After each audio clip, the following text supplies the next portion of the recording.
Yeah. I'm back. Yeah. Love, crazy 8th grade, nerdcore rap guy. Got into a dual fate and I just pulled a trap card. Third-rate rappers with a fourth-rate catalog. Destined for the shadow realm, y'all should never act hard. Flow is so insidious that I need an apprentice type. Master with the force, peep the context in my sentence, right? Phantom like the Sithis, just don't ask me what my pen is like. They know that I'm the menace, who you kidding? Bitch, I'm Dennis like. Sweet to drive, hide-headed, rhymes are Shirley Cole. Tested, you can never twist my metal like the jury goes. I ain't never mad when I push it to the max. I got Chris riding with me, bout to turn this bitch to Fury Road. Since animated, I'm the one the crew congratulated. Winners will provide protective cover like it's laminated. Damn, I made this 16 like a guillotine. It's fascinating. If you think that you're ahead, you get decapitated. All that aside, I ain't merely here to rap words. I'm here to tell you who representing for the black nerds. And to remind you, neither one of these are bad words. Biggest living mirrors, they just choose to see it backward. Who be the leaders of discussion when a topic trends? Dissections got the culture under microscopic lens. Who got the type that you can miss it from the start and make you feel like an expert on the subject by the time it ends? Check the stat, Louis, viewership is mad nice. All these other shows don't seem to cut it, that's a bad slice. Off the books with unscripted drills you can't write. No vampires, but these interviews on Anne Rice.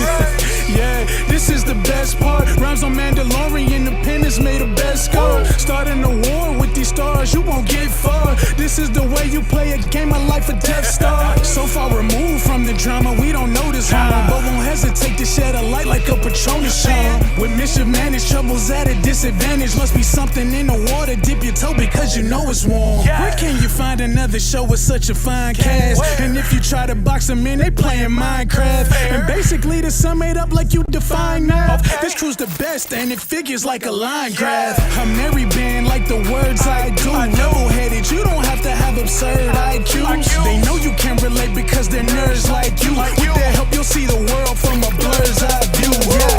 Yeah. You are now tuned in to Blerd's Eye View. And without further ado, we out. Yeah.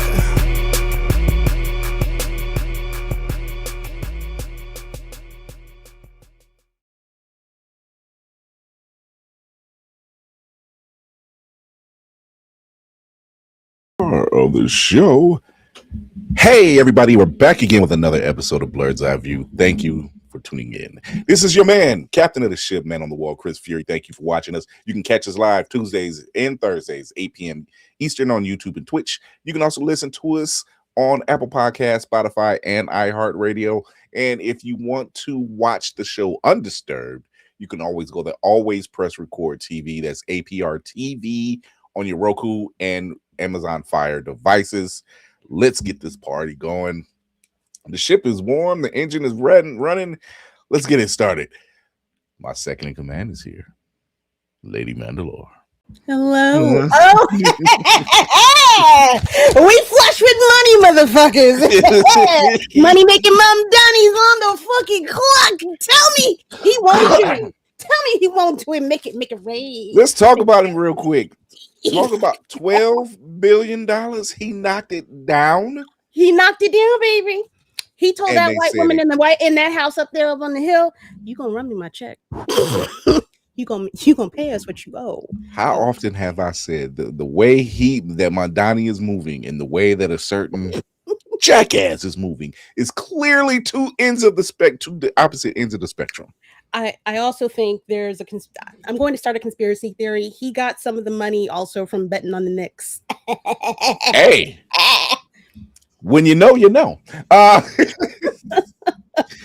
My brother, the man of the hour or 2 hours, the bearded one, Navy Montel. What's happening?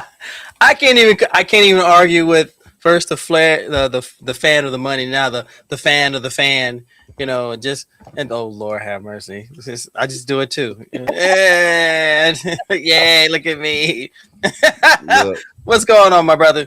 Nothing much, but staying out the way. But prior to the show, I showed the last episode, the season finale of Daredevil Born Again season 2. Mm-hmm. And I watched Navy's reaction To a certain scene.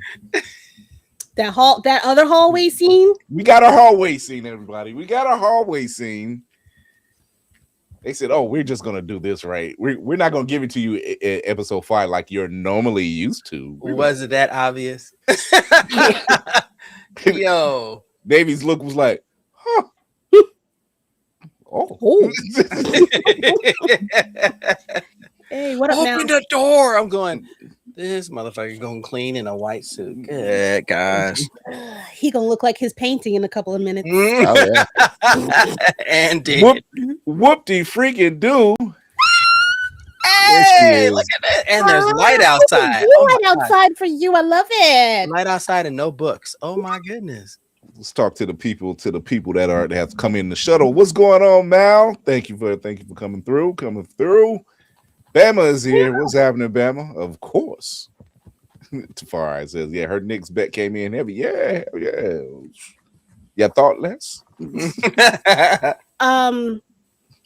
Soft serve Philly don't got shit on the fucking New York goddamn Knicks. It's gonna be Knicks all day, every day, motherfuckers.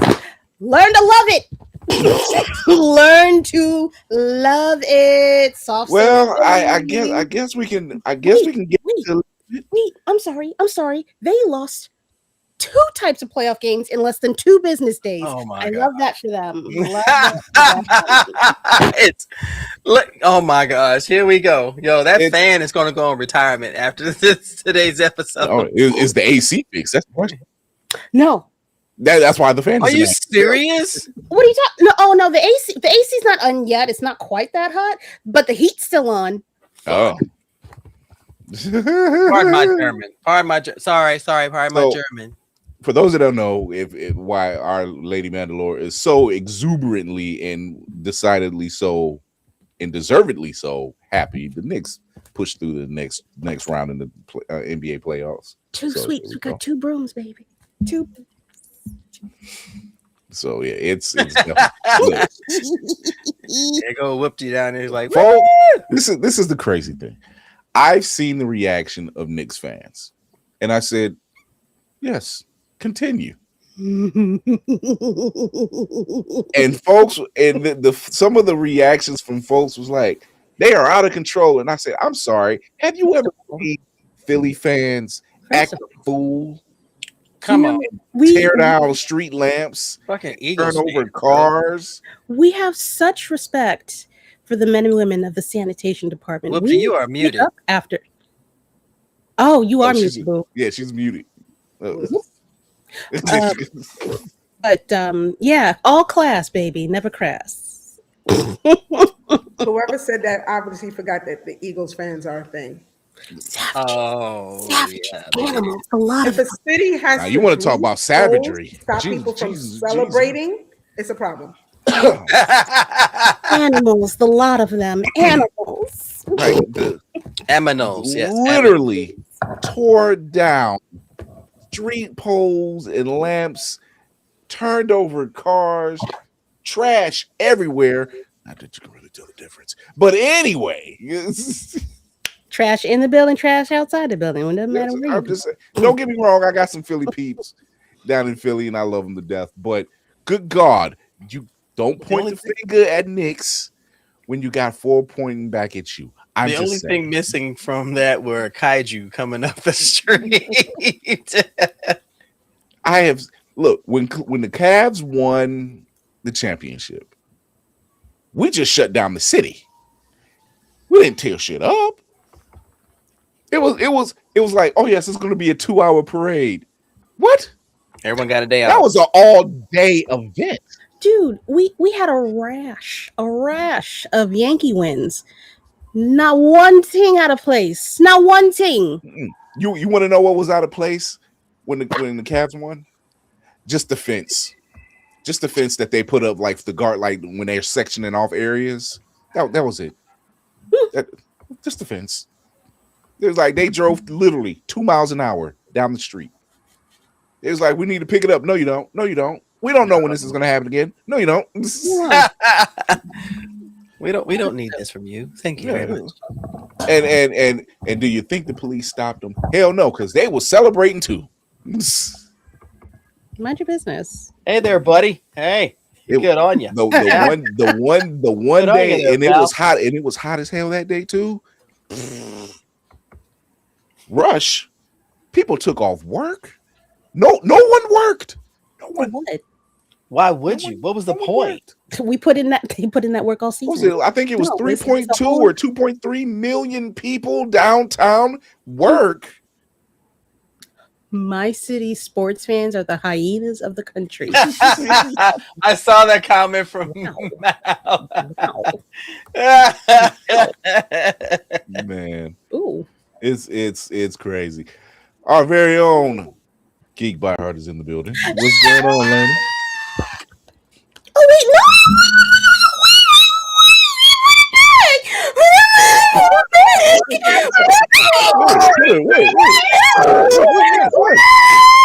Wait. Okay. For those that are listening at home, it's just We apologize for y'all speakers. to the decibel increase. You should Our already apologies. know it's going to be a high squeal when we get together. It that's why I fix my levels every week. I'm sorry. I tried to get away from the mic and turn my head as much as I could. it comes through. It comes through.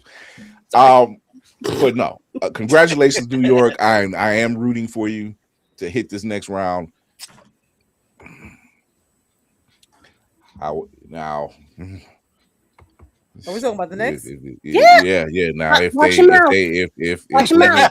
Cleveland can get past Detroit, we'll You have talk. to remember, I was a Knicks fan when I was 12 years old until about around COVID. I gave up. That's okay. I gave know. up. So You can come back. There's always room.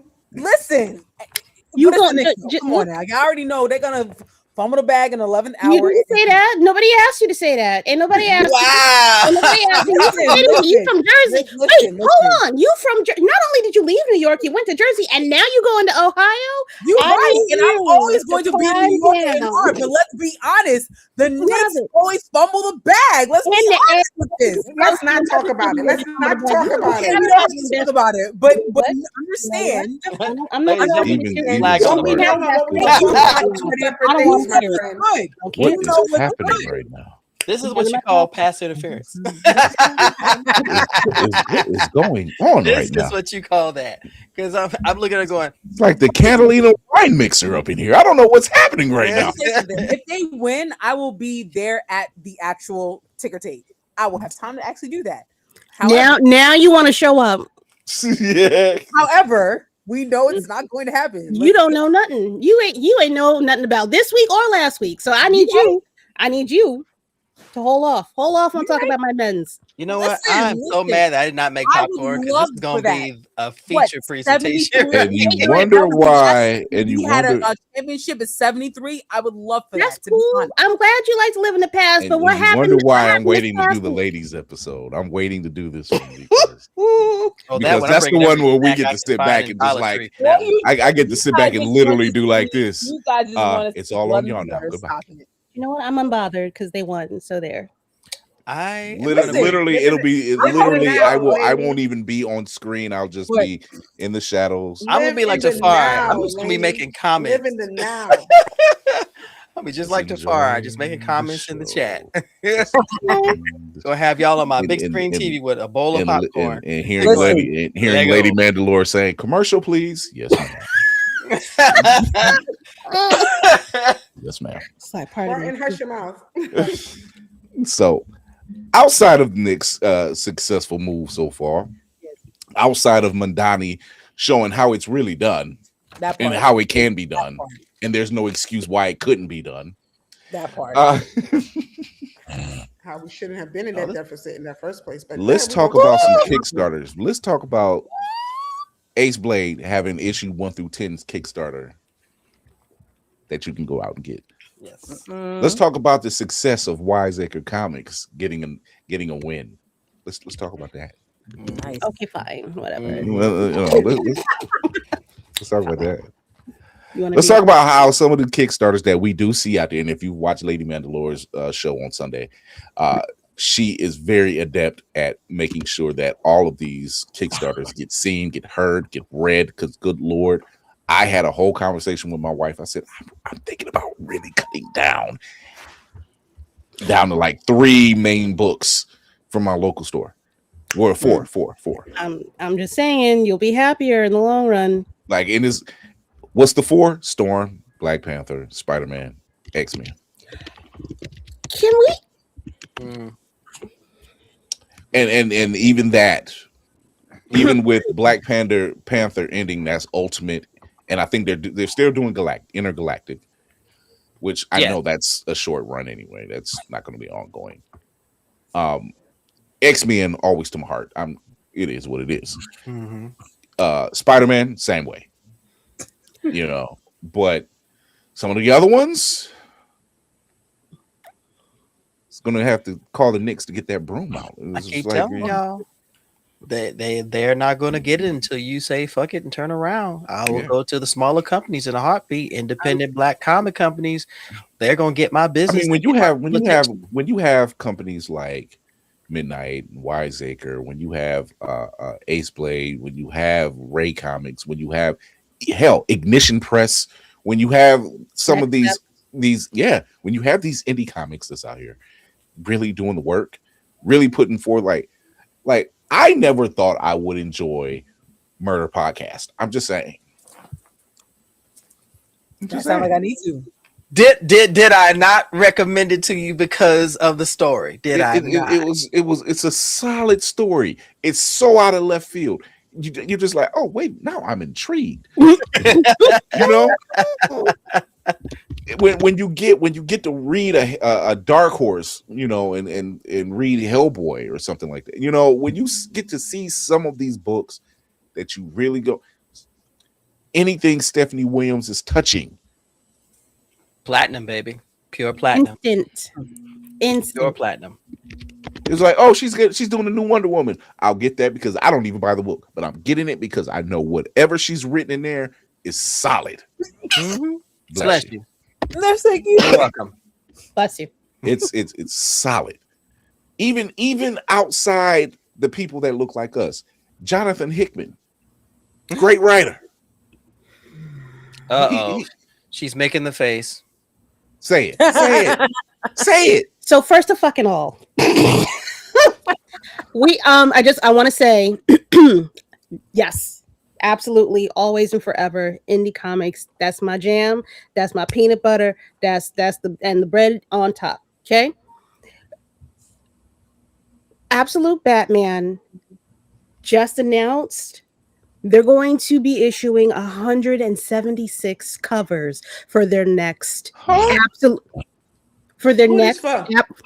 this is just, what is it, issue 21? Right. 100. 21, yeah. That is a great question. That's the question. 176? That is the question that I pose to these mainstream comic makers. How the fuck I'm so sorry. No, I'm wrong. How the fuck are you putting all this money into one issue of one series? That's what I was going to ask you. And you can't afford to pay. You can't get no more staff. You don't have nobody. You putting all these artists on one cut. I don't know how many artists. Books cost as much as a gallon of gas right now. Why 176 variant cup? Have they not seen what happened in the 90s?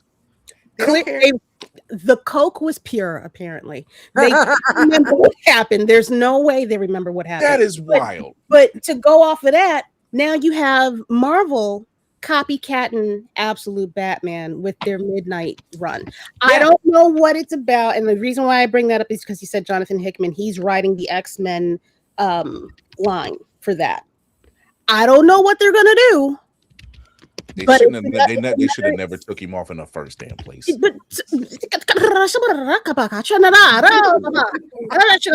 How often have we said that? That you're talking.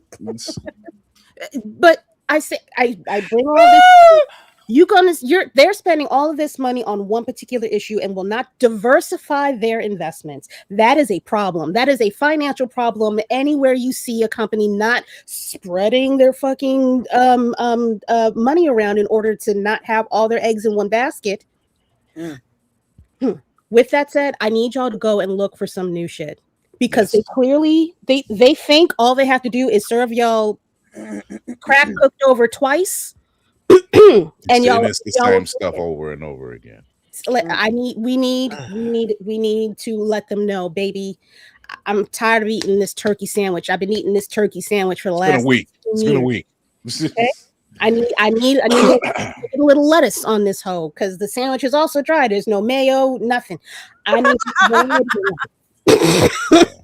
some moisture. Well, I will say this: our guest has arrived. I'm so sorry. No. Oh, whatever. He probably agrees. He probably agrees with it. You do what you know. got. I need a tirade. You know, I need a tirade from time to time, and I don't mind it. Our guest has been in shows such as Chicago PD, Daredevil, Born Again, and Empire. With the good hair. Daddy lied. With the good hair. Jeremy Isaiah Earl is in the building. What's going on, my guy? Let's go. Yeah. How y'all doing? Get you up here. He was not expecting this. No. Oh, you're about to have a blast here. First off, thank you for coming on. Thank you for giving your time. Thanks for having me. Appreciate it. I love doing these types of things and talking to the people that are in the industry and putting the name to the faces, and it works great. First off, the thing that's probably on a lot of people's minds, Daredevil Born Again. Yeah. How does it feel playing the role of Cold North? It's funny, man. It hits me in waves. You know what I'm saying? Like some days I'm like, oh yeah, I'm doing my job. I'm an actor. This is my job, And other days I just be like, oh man, I'm in an MCU. Like, you know what I mean? Like those moments of like, so like Daredevil, just speaking on Daredevil, so the Netflix version, I watched it with my kids. Like we watched the show, and I just sit there being like, man, that'd be cool to be on that show, So it's funny, like 10 years later to be on the show and actually be a character in the comics and then have Chip Zdarsky give me the nod. Like that was crazy, I found your character. I'm not gonna lie. I'm like, come on, when is the turn happening? Come on. It's gotta happen. They milked it, right? Like I'm clearly waiting for it to happen. Whoopty, question. Yeah, simply. Has your previous experience as a law enforcement officer lent anything to your current choosing of roles or how you approach certain roles? I mean, yeah. I mean, because some stuff it gives you what's authenticity, right? To like a cop role or to because there's certain kind of body mechanics that we look for. So of course, I'm a cop that sit up and watch the cop move and I'll pick it apart. You know what I mean? That's just like what we do. So it's cool to have a role where I can use that very particular expertise, and make believe, you know what I mean, and make it look cool. So, but I do look at certain parts of like for Cold North, for instance, look at the fact of he killed White Tiger and Hector Allen and all that craziness. But I'm like, but if you look a little deeper, what it is was that he has such a disdain for vigilantes that's all it took was a cop to say, hey, one of us got killed for no reason by this dude, and then he gets off. So like that's like, yo, one of us go, one of y'all gotta go. You know what I mean? And that was Cole's mentality, even though he think he was just in some brutal style of justice, but that's what it was. You know what I mean? So like I look at stuff like that where I'm like, I think about the buddies back on the job and stuff like that. So it does help bring certain realisms to certain roles, you know what I mean? And you know what though? I will say being a police helped me in auditions. Like because it was a situation of like I would be like when I would get nervous and stuff, back when we were going into places to audition. It was I remember just one day being so nervous, right? I forgot what it was for. I was so nervous. And I was just thought about it, and I was like, police, we have the authority in a sense to take away life and freedoms, under the Constitution, blah blah blah blah. So at that moment, I was like, oh man, I'm a person where my regular job is very dangerous and yada yada yada. So why am I nervous? And it just kind of helped me through my nervousness of like auditioning. Me being a police and being in a bunch of shit. Maybe. First of all, sir, it's an honor to chat with you after your Thanks, man. performance on the show. Man, I'm telling you, if you don't get your accolades, I'm going to have to kick everybody's ass in the United States. Because I'm telling you, for real. You got to do that anyway. But still. Yeah, I'm just saying. I was walking around with a ball bat. Did you like him? No. Pow. That's And he was wild. a That's cop, wild. Maybe we'll do that too, for real. So, for your role on the show, it's obvious that you're some sort of a comic fan, Yeah. to a certain extent. So, and I thought about this today. If you could portray another character in the MCU, whether hero, villain, anti-hero, who would you love to portray? In the MCU, Cable. Let's go! I'm here for it. I'm here for it. When I was younger, I wanted to be Gambit like so bad. Like I wanted to be Gambit so. I used to tell people from New Orleans, you know what I mean? More. But as I got older, man, and stuff, I just Cable, man. I would love to play. Josh Brolin did great. He did great as Cable, but I would like to, put on that suit. That'd be fun. Oh, that'd be dope. That'd be amazing. I think the community as a whole would back you all the way through, sir. Facts. Facts. I We love all it, I over love social it. media. Yeah, we got the wrong guy for Cable. We need to get Jeremy up in here. We need to get Jeremy up here. Geek by heart. Hello. Once again, also I'm gonna say I loved hating you. Oh, there you go. I couldn't hear you guys for a second. I can't hear her. What'd she say? Oh, hello. No. Can you hear me? You're good. Yeah. Oh. Oh, Can you Lord. hear me? I can hear somebody say, "Oh Lord," I heard that. Yeah, that was me. And you There always we go. gonna hear me say, "Oh Lord." Okay, so try it again, lady. Try it again, lady. Hello. There we go. Hey. Okay. I can hear you She was now. I underwater. know, right? No, I'm just saying. First of all, man, you play Cole really convincingly because I'm like we said at the beginning. I'm waiting for you to turn because I'm just like, oh, I'm not liking this dude. I need him on our side. But there's a lot of extensive stunt work that I know goes into that. What is that like to prep for that stunt work? I didn't have too many stunts in season 2, but looking at them do their thing, I'm always just amazed. I'll be trying to be a fly on the wall when they just doing their previews and stuff because I just want to see how they do it. But no, you get like a stunt rehearsal. You come in and you figure out what you're gonna do. You have your stunt double there, of course. So if it's too dangerous, they kind of take it over. But my stunt doubles, they be knowing, I'm like, oh, he's gonna be sitting here getting paid because Jeremy. I do everything unless I gotta jump off a moving boat. I do everything. And I love that because and I still might do that. You never know. and that's what I've noticed.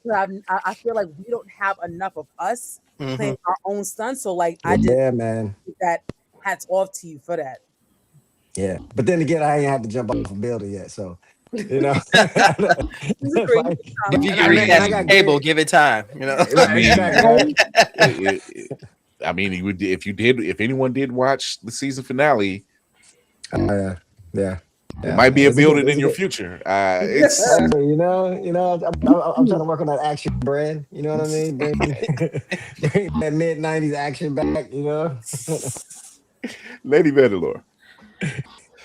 I really want to follow up on that question that I asked you when I was over at New Blerd Order, but I'm gonna let you live. Wow. Wow. This is a Blerd's Eye exclusive where Lady just- Mandalore gives mercy to anyone. Very rare. That's not her thing. Oh my God. She gassed me already. She already gave me the silence and dice earlier. You know what I'm saying? He knew what was happening as soon as she said, I said, I was like, I will say I can see a lot clearer now how something might happen in that particular place. Anyway, I know that you have some writing credits under your belt. Did you have any?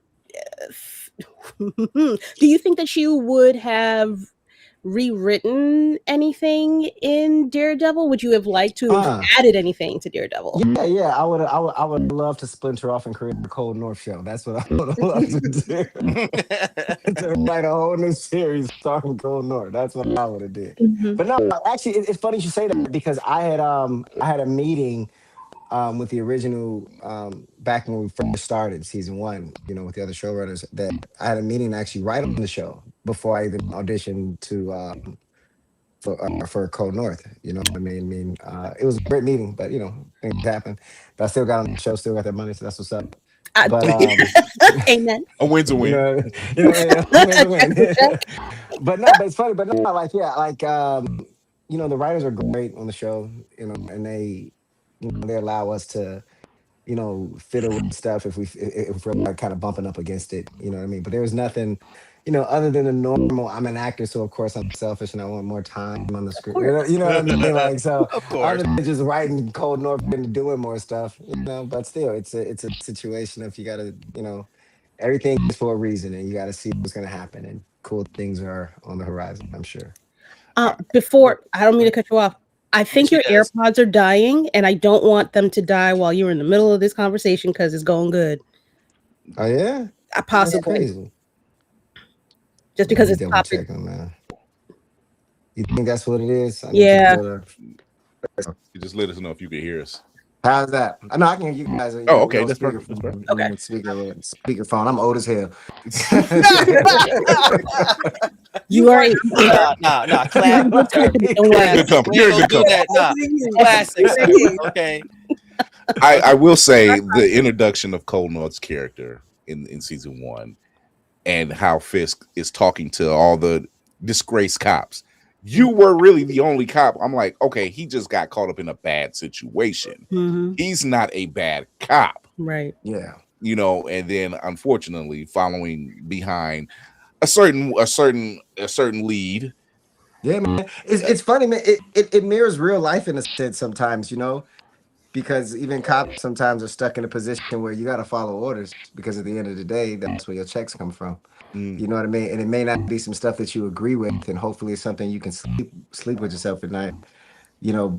But that's like real. That's real though. You know what I mean? A lot of cops sometimes go down a bad road because of one cop, and now they don't want to say no, especially if it's a superior. And the next thing you know, y'all, out like the Shield somewhere going crazy. Yeah. It's just and when we see at the season finale where you realize. Yeah, man, enough's enough, Yeah, it was like, wait a minute, and then the truth comes out. And he's like, "Hey, you told me Hector Ayala." Well, you said, "Wait a minute, hold on." Yeah.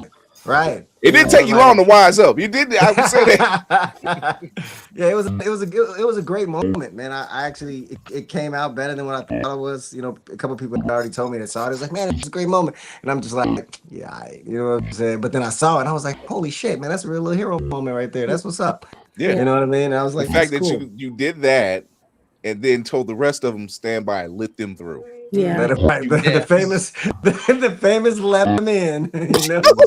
Like, let them in. We got to put that on the t-shirt, man. Let them in Cold North. Let them in. Have a t-shirt. That was my gladiator moment. That was your gladiator moment, right? Have him in his gear on a shirt, just saying, "Let him in." So being so you mentioned your past life as a Chicago police officer, and being on procedural shows like Chicago PD and now Daredevil Born Again. But I want to talk about, even though it was a short stint, your role on Empire. With the good hair. Because you were around a really laugh too.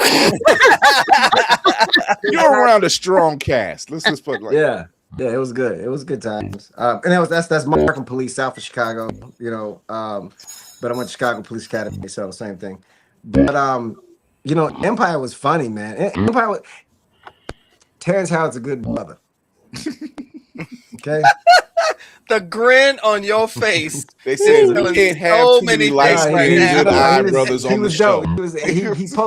He he poked fun and stuff, which is always hilarious, right? Because you know, people say we favor so much. So it was just pretty funny when I got the job to play his dad and all the flashback stuff. His dad that was killed as a kid. But there's this one moment where I had to do we do this. It's one of the episodes. I'm like take a bunch of like 70s pictures of me, right? It's supposed to be the 70s. And they're hanging them all in this little studio. So Terrence comes in with his boys and they're like, yeah, look at your granddad. I'm up there, like, you know what I'm saying, acting stuff. And Terrence, now I know the script. Okay, I read the script, and this is one of the funniest stories ever. Terrence looks around. He's like, "Yeah." He's like, "Yeah, my dad was a little chubby. He was a little fat back in the day." And I'm just like, "Oh." And I was a little chubby. I can't front though. In all honesty, I was a little, I was a little chunky right there, man. It was hilarious. I'm imagine sitting at home, he's sitting with the family, like, "I gotta check it out, child." And I was just like, "Oh, damn, he just called me fat on national TV." And after that, the gym was born. And I was like, all right, I gotta stay with it. There's something mental after a while. You know, let me make this move. Oh my goodness. But it was great though. It was good times, man. You know, Taraji was great. The cast was, you know, Lee Dames whenever he was on set, he was always cool, man. It was my first time being on such a heavily black show. So that's why I thought it was just dope, you know. And the fact that it shot in Chicago, you know, it was just easy. It was just, you know, it was funny because I started on the show as Terrence Howard's stunt double. You know, like I knew an AD that was like, "Hey, bro, you want to come and make some extra money?" I'm like, "All right." So you be Terrence Howard's stunt double. I'm like, "Well, what do you got to do? Because I ain't about to be jumping off no moving boats." You know what I'm saying? And they're like, "No, man." He like, you know, it's a show like, you know, like the music business. And I was like, "Oh, okay, cool." So, you know, I had to dive a couple times or whatever, but you know, but that's how it started. And then somebody else saw me and was like, "Hey, you want to play the dad? Oh, you actually got credits." I'm like, "Yeah, I'm an actor." You know what I mean? Like, I just do this because I was like, "Oh, it's extra bread." You know what I mean? And I was still on the street as the police.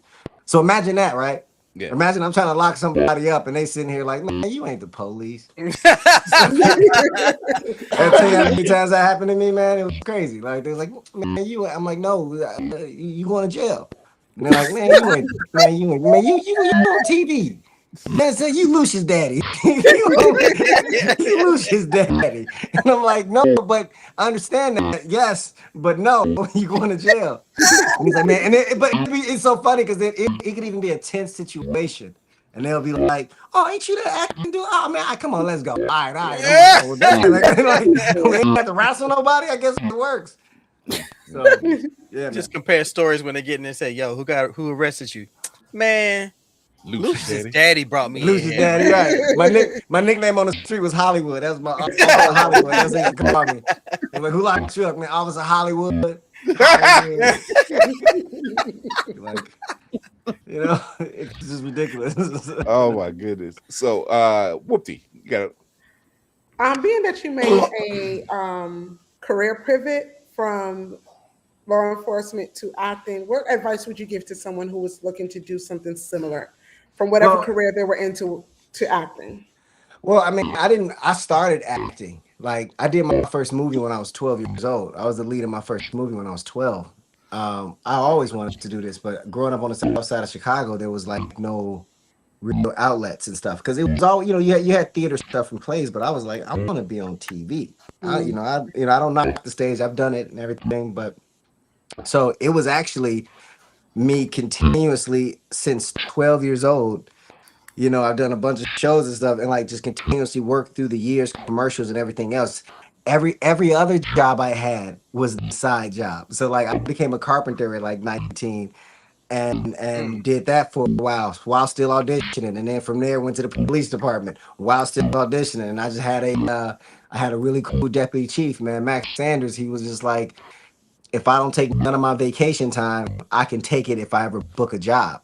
So it just worked out. So like, it's funny. Like I tell people all the time, I mean, but everybody's different. So if you're trying to make a career path and a change, first thing you got to do is just like make the change, decide to do it, and then just do it. If you tittle around with it, then it'll never happen. But when it comes to acting, I tell people all the time, especially in today's market, you got to kind of, especially if you're getting older, you know, you're growing with it, you got to kind of like understand that you still have to take care of yourself. This acting money, you ain't making as much money as people think we make. It's truly not. It's truly not. It's good money, but it's not, just because you're on TV don't mean you sit no hundreds of thousands of dollars. It just doesn't happen like that. And I would tell them, like, so treat acting more so as a hobby where you still want to dive into your hobby and do this thing you love, but be smart and make sure keep a job. You know what I'm saying? Because that's the most reason why most actors, they say, never necessarily make it, because this is a long game. Yeah. Think about it right now. Like, let's say from this, I go off and I do some huge Marvel movie, right? Let's just say, you know what I'm saying? And then everybody's like, man, he was on Daredevil, he might be on Empire, and he just kind of came out of nowhere. Damn. It's like, man, I've been doing this for over 30 years. you know what I'm saying? But it's like few and far between, and that's just the life of an artist. And you have to accept that, So when you become an artist, I'm like, you have to accept what comes with it. And sometimes it's being hungry. Yeah, I think a lot of people. I think that's something that a lot of people didn't really understand, is that you see this actor doing this job, and they're like, okay, so why are they behind the camera now? And I'm like, well, production and writing and directing is starting to be is really where the meat and potatoes become, because as an actor, you got this job, you got to get the next job. You gotta get the next and then job. You got the job, have the next job lined up, and the next job after that lined up. It's like you're just waiting. Yeah. That's why I tell people all the time, like, that's why I started directing and stuff too, because acting, just like anything else, you're gonna have to reinvent yourself in some form of fashion. People that go off and now they're directing more TV or whatever now, chances are, either they got tired of acting, or their phone just stopped ringing. They stopped getting they stopped booking auditions because they're like, for whatever reason, the phantom of the fucking industry. And then they got this eye, and they, next thing you know, they're directing, and guess what? That money's still coming in. You know what I'm saying? And then you get to just, so I'm always trying to make sure that I can make a presence on the other side of the camera as much as possible, because to me, that's where the longevity is. It's like, it's being able to like write something from my ranch in Montana somewhere or some shit, and you know what I mean, and send it in and get some money. Like that's the goal. Yeah, right, Lainey. I just got off my questions. I apologize. Okay. Oh, no, I got it. I'm about to say, I was going to talk about you. I was going to talk about you. What is your Blerd origin story? How did you get into this? And she beat me to it. Son of a that is a good. I think Blerd reached out to me on Instagram. Somebody did, and I was just excited because I was like, "What? Of course!"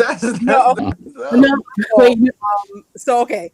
That I hear what you're saying when I'm talking about like what into nerddom, because like for me, yeah. I'm ready for this list. Hold on, let me get my pad because I'm writing this down. Hold on. So I was always being where I'm from, sometimes you didn't get to go outside, so it was just always imagination, toys and stuff like that. So it was always like toys and movies. So but my uncle, his name is Eric Tobias, and Eric worked for Lucas. He was an artist. He's an artist, an animator, and all that good stuff. So he's my favorite uncle. So he's the one that got me into like back then before it was anime, it was Japanimation. You know what I mean? It got me into that, and Fist of the North Star, and Vampire Hunter D, and like all these other things that I was like, my mind was just blown. Ninja Scroll, and it was just. So that was like my first kind of feed into it, because he was an English teacher in Japan, so he used to come back with all the cool stuff, right? Nice. So I would get to see like some of the megalodons and all the crazy stuff he had. So that was like my introduction, and as I got older, I remember at the grocery store, it was because my mother wouldn't necessarily get a bunch of comics, but she'll get comics here and there because I refuse to read other books. So she only so she see that I only read the comics, so she started buying me a couple comics here and there, but it was no rhyme or reason, right? Because it's your parents picking out the comic.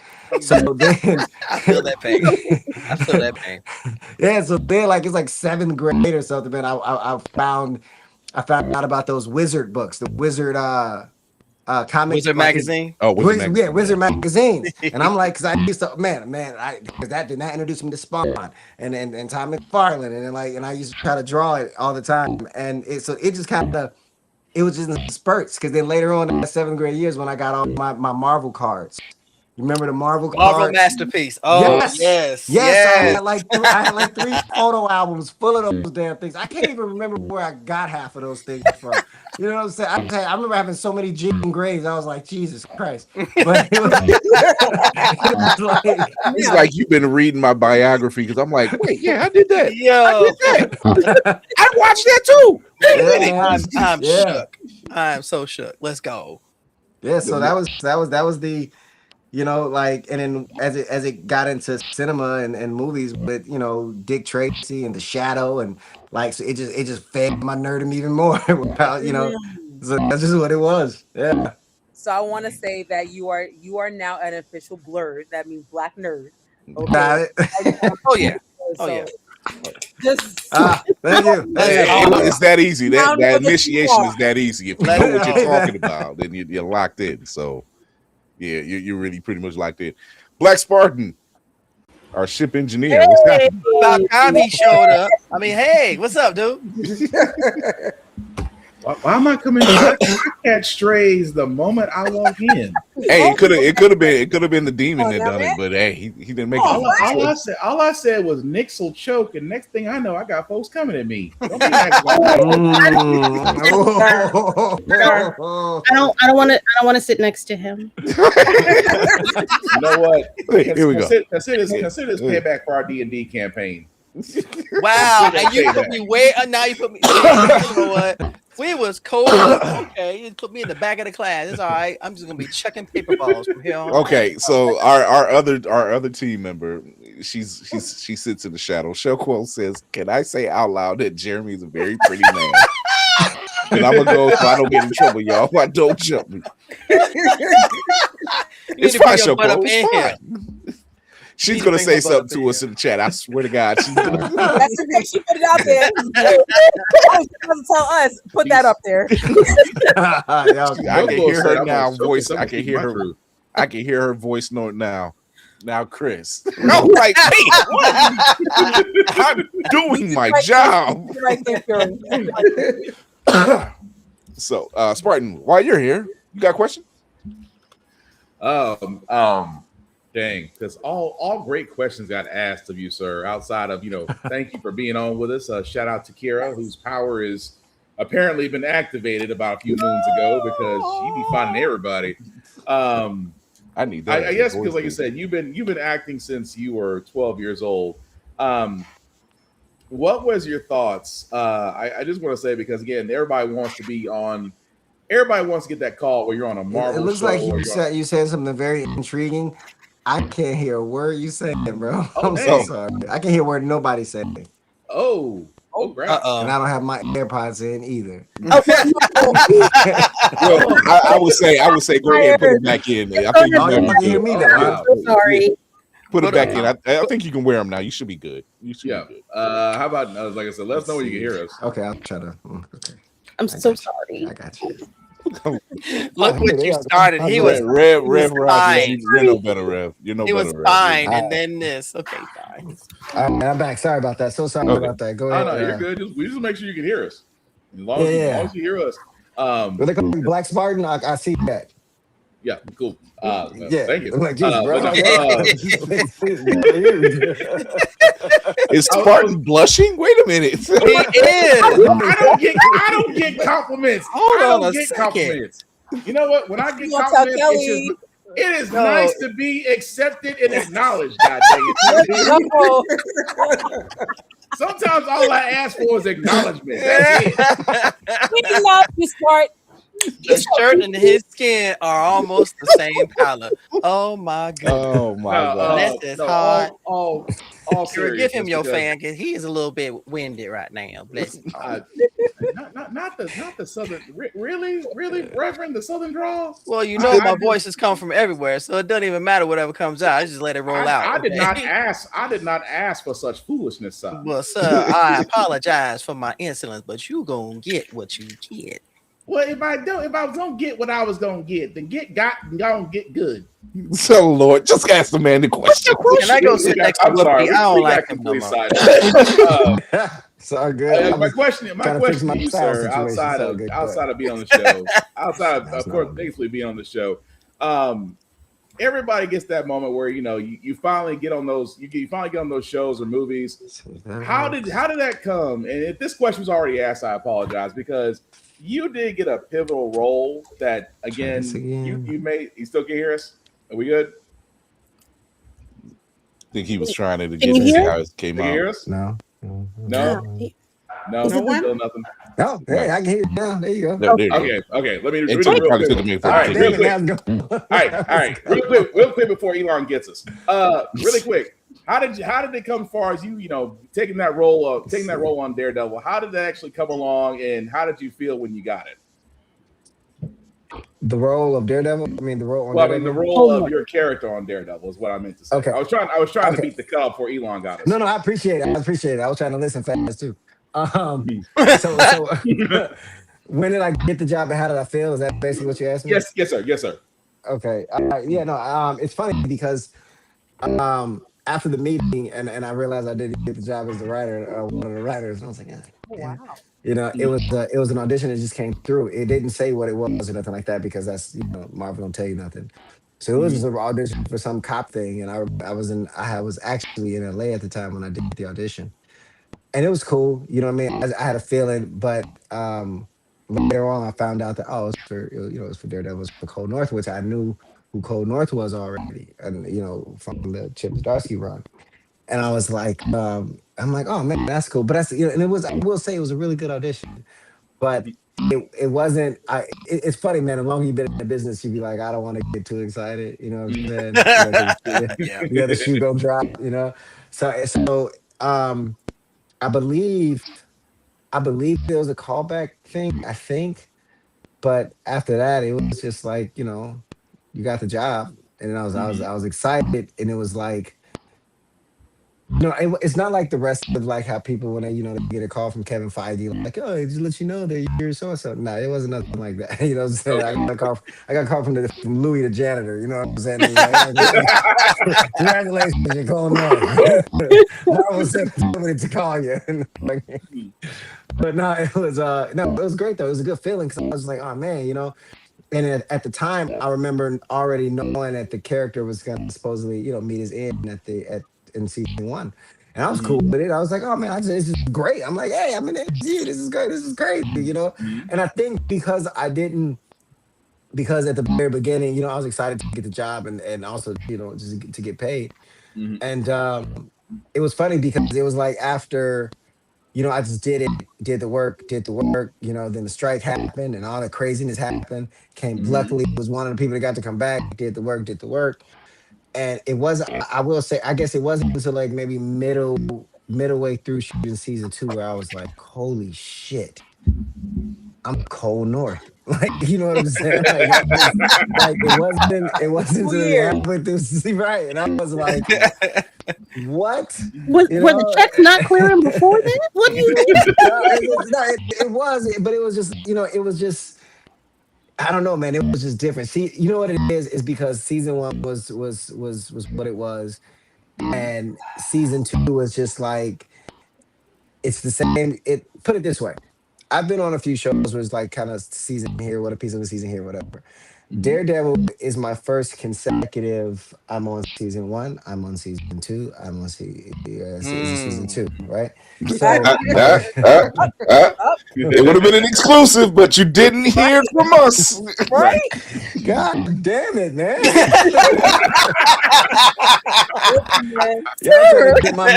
It's okay. We read comments. We're not saying anything. We're not saying anything. Right. We've seen what happened with Mark Ruffalo and Tom Holland, and we're not saying anything.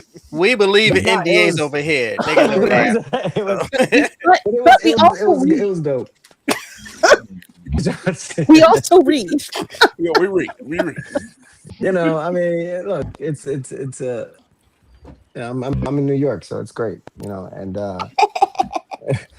and that's oh my god, that's where I'll leave it. But it's but that's what it was. It was like the first time that I'm consecutively on a show, and because I'll recur for like a season here, And then like Chicago PD, I think it might have been 2 separate seasons, like this season, a couple seasons later, you know. So it's never been like pop, pop, pop. You know what I mean? So it was like, I think it was a mixture of that and going to set all the time, seeing the same people. You know what I mean? And like that, I'm like, oh man, I actually, you know, it was funny. A friend of mine called me the other day, or rather left me a message. He was like, man, how does it feel to know you made it? And I'm like, man, I've been doing this for a long time. You know what I mean? And Like, it depends on what you consider, you know, it's just a job. making it or not. Yeah, it's a job because, like I say, you know, this is just one job. You know, you hope for the next one later on. But I'm grateful and I'm blessed and I'm excited and I'm happy, like, because this business is rugged right now. Ooh-wee. Yeah. Ooh, that's an understatement. Yeah. We're going to take a quick break. Jeremy, can you stick around and ask while we ask you about your writing style? Sure, that's fine. Okay, all right. We are going to take a quick break. We're going to come right back with our guest, Jeremy Isaiah Earl. We'll talk about him, his role on Daredevil season 2, his writing style, what other writing rooms he's been in, and all that other great stuff. You know what y'all know what to do. We'll be right back.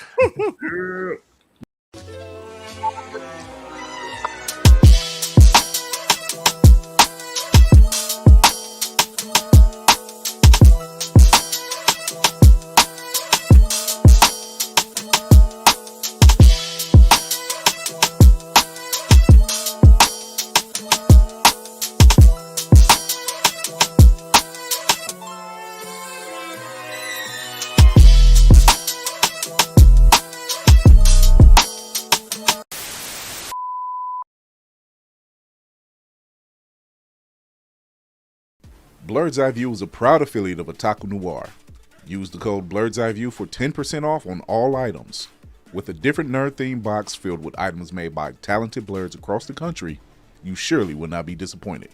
Go to otakunoir.com. Otaku Noir, the #1 Blerd mystery box company.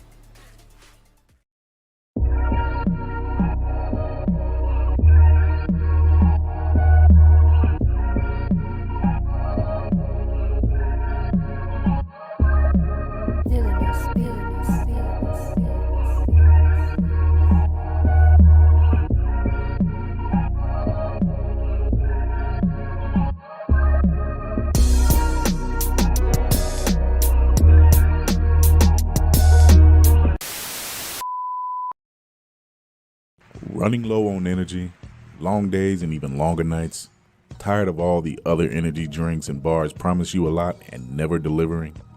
Need to make it through work, but want a product that can keep up with your busy lifestyle? Want no longer? Try Chef's Chocolate Salty Balls. The balls that are so smooth and with a load of nutrients and vitamins to really get you up and bouncing off the walls. Made with all natural ingredients and healthy junk to satisfy even the pickiest eater. Chef's Chocolate Salty Balls are sold everywhere where you buy your junk. And now for those who want that extra kick in the butt, comes Chef's Heavy Duty Chocolate Salty Balls with 120% more caffeine than the leading brand. Disclaimer, this product has not been approved by the FDA or World Health Association. Warning, this product is not intended for consumption by children, elderly people, or women who are pregnant or may become pregnant. You might even get pregnant.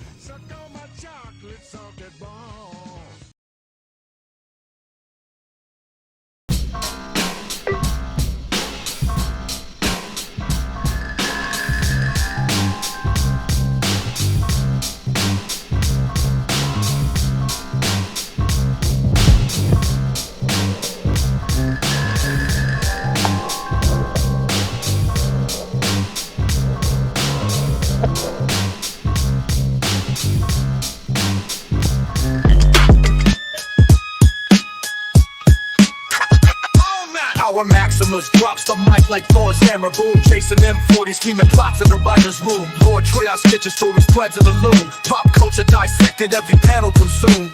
Comics, anime, films on rewind. Deep dives, we leave no frame behind. Like the story of Dracula, or at least his origin story, as a tragedy. We take you inside. Super breakdown, it's one wild ride. spray the pixels, every Easter egg's exposed. Marvel the DC where the fandom explodes. From Akira to Gotham, the saga unfolds. More than narrators of myths. Oh my God. Anime battles, box Shapeshifter. office wars. We The dig for the gems, shapeshifter. open the doors. It's a super breakdown, we're cracking the code. Let's touch on Blackheart real quick. We just shit and Reload. From the pages to the screen, we take you inside. Super breakdown, it's one wild ride.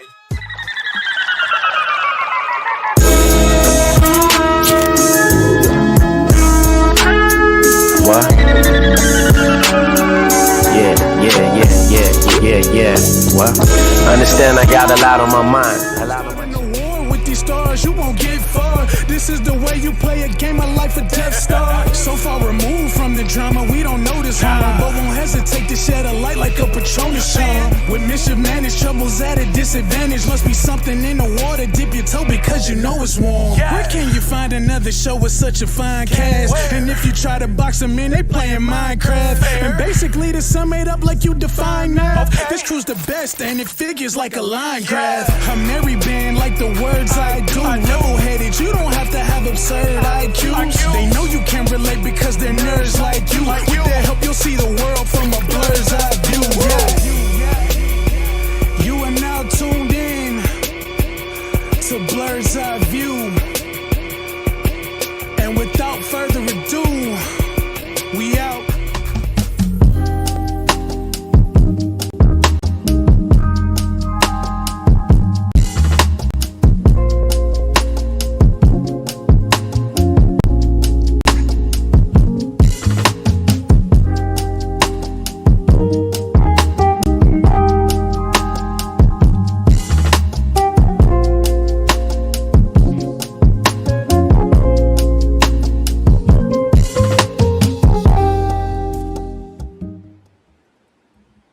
All right, we are back. Let's get our guest over here. Not Spartan. It's not Spartan. He just looks so perplexed. I told y'all I have the perfect face for radio. It doesn't mean you put me on Front Street. Oh my God. So Jeremy, let's talk about some of your writing style and some of the projects that you've worked on and are working on. Yeah. What you want to know? So you've been, like you said, you've been acting at a very young age. Yeah. When did writing come into play?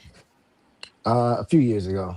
I always wanted to be a director, and I was writing and everything. So, growing up, I used to do like little home videos or whatever. But once I got a little older and I'm like on sets and everything, I started kind of asking the director, just like, yo, how do I direct or whatever? And I remember I was doing the Sean Ryan show called Chicago Code. And the director's name was Charles McDougall, this British dude. And I was like, yo, man, how do you, because by this time I've asked a few directors and they all like, they give me like the kind of polished, what you would say to a room full of inspiring directors, right? Mm-hmm. Charles McDougall looks at me and he's like, you want to be a director? He's like, yeah, he's like, go direct some shit. I was like, what? And he was like, just like that, yeah. But in his British accent though, so it was even funnier, you know what I mean? So I was like, okay, I like that. Just go do it. He was like, can't nobody teach you how to be creative. They can't teach you how to be creative. They can teach you format, but they can't teach you how to be creative. So before you think about school and everything else, go direct something with the freedom of your mind without anybody putting guardrails on it. I'm glad you mentioned before you go to school. I'm glad you mentioned that because one of the conversations that's being had even now is that it used to be that you had to go to film school and you had to do this and you had to get this degree and then all of a sudden you start realizing no, you really don't. Yeah, you got to know the trade. That's all. Yeah, like and technology made it so much easier. Like I remember when these called Black Magic cinema cameras hit the market, where you could sit there and pretty much shoot a film. And it looked like a Red or an Alexa. It was just like the quality was very good. The low light, not so much, but it was a $2,000 camera that shot like a $10,000 camera. You know what I mean? And so as this became a thing, you less and less. Like he told me, like Charles McDougall, he's like he never went to film school. He's like all the real directors from the old school never went to film school because the film school didn't exist. Right. you know. And so when he told me that, I had to. So I'm like, okay, I don't know nobody. I don't know no writers. I don't know nobody. So I was like, all right, well, I'm gonna try to write this thing or whatever. I'm gonna try to write this little thing or whatever. So I wrote a short film, and it was cool because he, even after we shoot, we stayed in touch. You know, so I'm like, yo, I'm gonna direct this short. I wrote all this. I sent him the script. He's like, yeah, the script's pretty good. Yeah, whatever. I was like, all right, cool. So then I ended up shooting this cop drama. It's called Markham Tactical. And that was my first time directing, and I sent it to him. And you know, I remember he was like, "Yo, this is crazy." He's like, "Can you write a pilot of what you wrote?" I was like, "Yes." I wrote a pilot or whatever. Then we started messing around with the finished product, the short, and I ended up, you know, a friend of mine had uh, sent it to Disney for the Disney directing program. You know what I mean? A couple of, you know, he gets the programs or whatever. So I ended up getting into the Disney directing program off this particular short film. Well, you know, that was my first short film at the time, and that's where it was like. So I started to just write out of necessity to want to direct, and then writing just became something that just kind of. I don't want to say I took easy to it. It just, you know, it's just something that I like, kind of started liking to do. You know what I mean? Because it was. Remember earlier, I was like, you gotta like learn how to reinvent yourself and all this other stuff. I'm like, at the end of the day, I can make my own movie. You know what I mean? I can write, I can direct, I can make my own movie. So it's like having that in the bag was paramount for me. And that's the only way you're gonna, like, you know, really have longevity. So I would love to be acting on a show, but like over here, a movie that I wrote is being produced, but I just wrote it. I'm done with it. I got paid. You know what I mean? Like, so it's like having different streams and being diversified with your portfolio is like the only way to really make it in the business. I'm gonna, you know what, Lady Mandalore, this is a good question for you because I know you love writing. Do you feel like collaborating with other people helps you to expand on your ideas of writing and directing?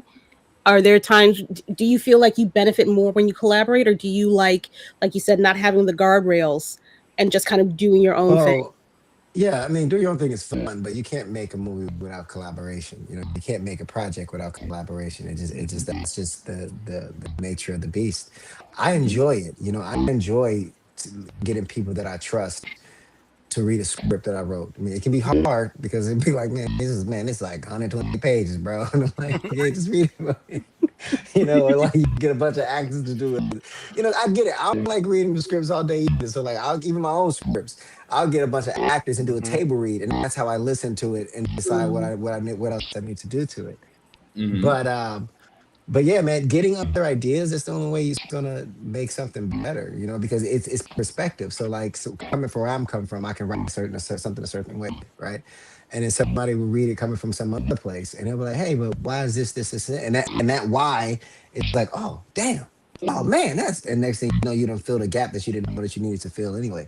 So I say all that to say, like, yeah, without collaboration, it's an impossibility. Now, it's finding the like-minded people. That's the hard part, because you're gonna have a million people tell you your shit whack.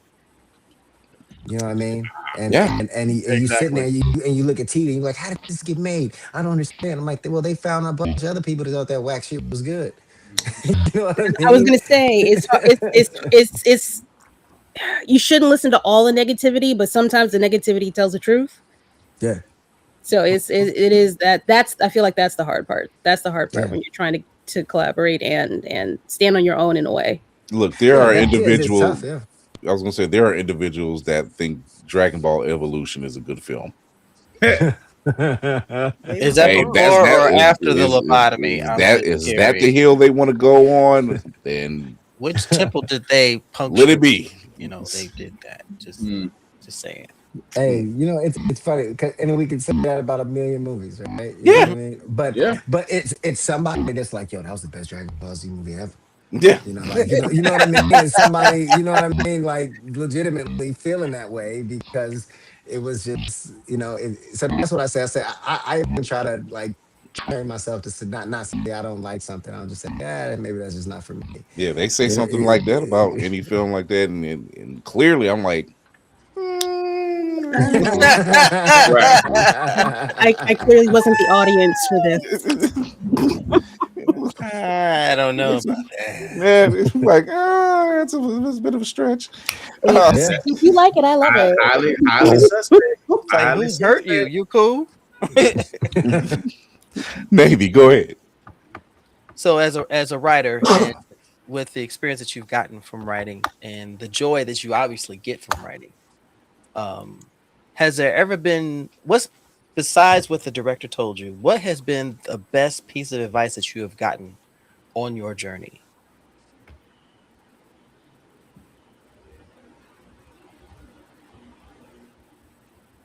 That's a good question. You know what? I learned from Lady Mandalore. She does this to me all the time. So you know what? You know what? It was a funny thing that was said to me years ago. I had made this little thing, and it was what it was, and I was all upset because I didn't get into this little thing. And I remember my cousin being like, he's my older cousin, and he was like, you don't. How did he say it? Though? But he was just like, basically, you don't make stuff for everybody else, right? To see if everybody else is gonna like it, because you don't know what everybody else like. You don't know what everybody else been through. Right. Make the shit you like, that you want to watch, that you want to sit down and see. He said, as long as you do that, you'll never feel like you lost. And he was right. And that's how I feel. Like, so even on my short films and stuff like that I've written and directed, and even the films that I wrote, and we're trying to get out there, it's like, it's just, I write stuff that I enjoy, that I, you know what I mean? And that's like the best thing I can tell people is like, as far as my advice goes, is like, if you don't like it, right. Makes you understand Tyler Perry a little bit more. No, and I don't mean that as a slight. I really don't. I don't mean that as a slight. Because he's actually said that same thing. He's like, he has a niche, and he said he's right for that niche. and he's right though. He's right. Yeah, I mean, that's his thing. He has a niche that he writes for. He has an audience that he writes for, and he has stories that he wants to tell. Will it hit every demographic? No, it never will. Yeah. But then you might have one that no movie does, right? No movie does. No movie comes out and it's like everybody loves it. Like everybody was so crazy about Titanic. I didn't think it was that good, but you know what I mean. I'm with you, homie. I'm with you on that. Honestly, I agree with that too. Because they're like, "Oh, it's the greatest film ever had." No, I'm like, word. No. The greatest film about a. I'm gonna tell you what me and my brother said. Visuals. It was amazing visuals. The visuals, because me and my brother, when that came out, we were just like, "So when's the ship sink?" That's all we trying to see. Yeah. Like, I like how they. I like how they make it seem like what the band, like what, guys, we're dead anyway. That part. The band playing at the ship. But I'll be like, fuck this clarinet. What? Get out of here. The only thing we were just like, when's the ship sink? And she had more than enough room for that man to get on the man. You know what I'm saying? You know what I mean? And I think it was I think it was a lot more blacks in the gully of that ship in the engine room. They didn't want to put in the movie. There definitely was. You know what I mean? Like, come on, y'all. But still, I say that to say you got me on the about to fuck up my money. I ain't talking reckless. Welcome to Blerd, ladies and gentlemen. Your money ain't shit. Oh my god. So, whoopty. Are there any writer's room or any projects that you're looking at from the outside that you'd want to get into and just see how the pudding is made? Well, most of the time, I pretty much kind of know, at this point, but I mean, I would have loved to have been inside the Daredevil writer's room, if I'm being honest. Like that, I would have loved to be in my show's writer's room to kind of like hear how things are thrown around. Hey, and also just to know what the fuck's going on. You know what I mean? Yeah, Because yeah. you know they give us script by script. You know what I mean? You don't get to see the whole the whole vision and stuff. You know what I mean? But yeah, man, yeah, I think Daredevil would be like that would be that would have been dope. Other than that, like a lot of shows is out right now. You know, it's No, I feel you. I feel you. yeah. I feel you. There's just certain like it's.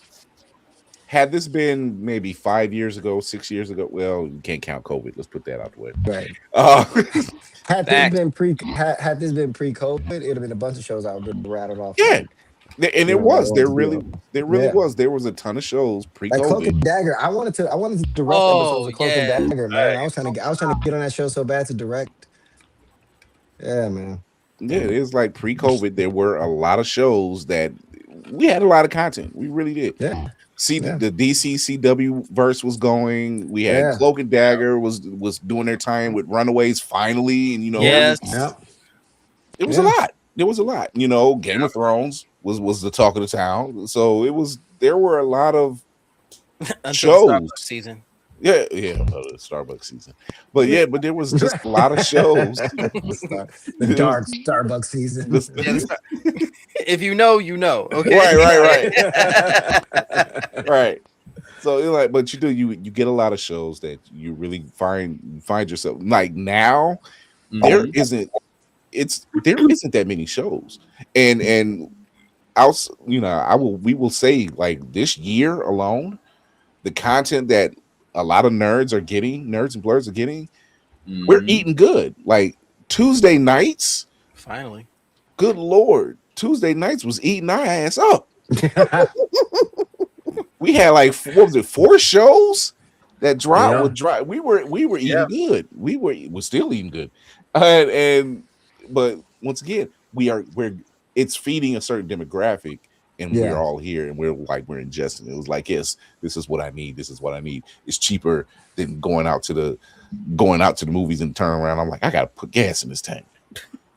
Damn. You spending $40 with popping two popcorn. I implore you, if you do go to the theater, get on those theater plans. Get on those theater clubs. Exactly. They work wonders. Trust me. You're not going to go to every movie every month, but trust me, like I go to They Cinemark. come in clutch. They come in clutch. It's about 4 or 5. Yeah, it's about 4 or 5 months. I don't go to the movies, and it's like in the fall, and I'm like, that's the rolls over. Yeah. I got it, girl. I'm already on it. Feels good. It'd be like, oh, I just spent $10. I keep it simple. I go to the theater by the base. It's $5 no matter what movie. So I ain't gotta go. Half-price snacks, $5 tickets on Tuesdays. Why not? You say 20. Damn, I'm like 20% off concessions because I'm a club member, of course. Like so. See, I'm old enough to remember like dollar movies, $2 movies. You know? Oh yeah, let's go. Find them. They still come around. Look, I had a few extra dollars in my pocket. I'm like, I'm going to the movie theater. Right. When the movie theater was just called Cinema 1 and 2. If you know, you know. Come on, man. That's back in. We going to the cinema. Yeah, we going to the cinema. And it's connected to the mall. It's connected to the mall, right?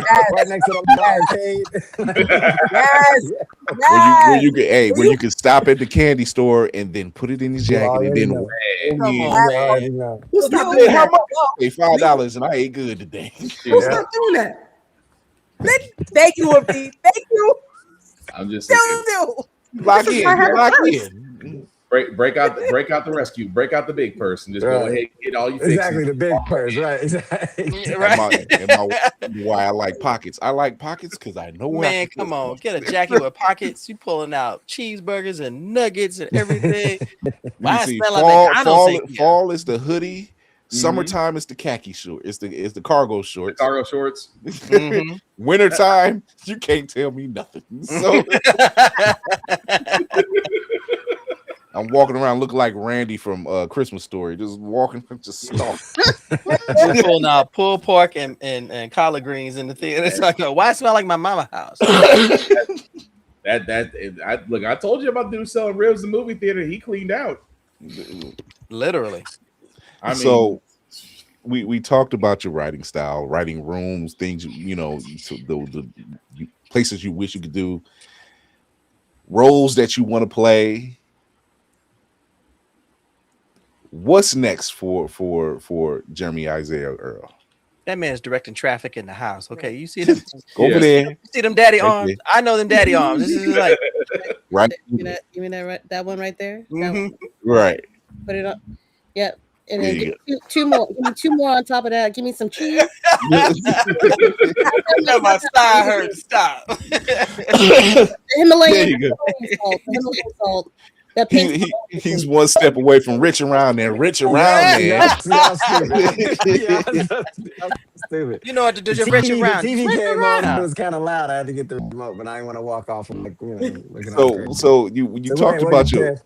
so you talked about your writing style and the role that you played in Daredevil and just your whole breadth of how you got into the world of acting and now directing and then writing. What's next?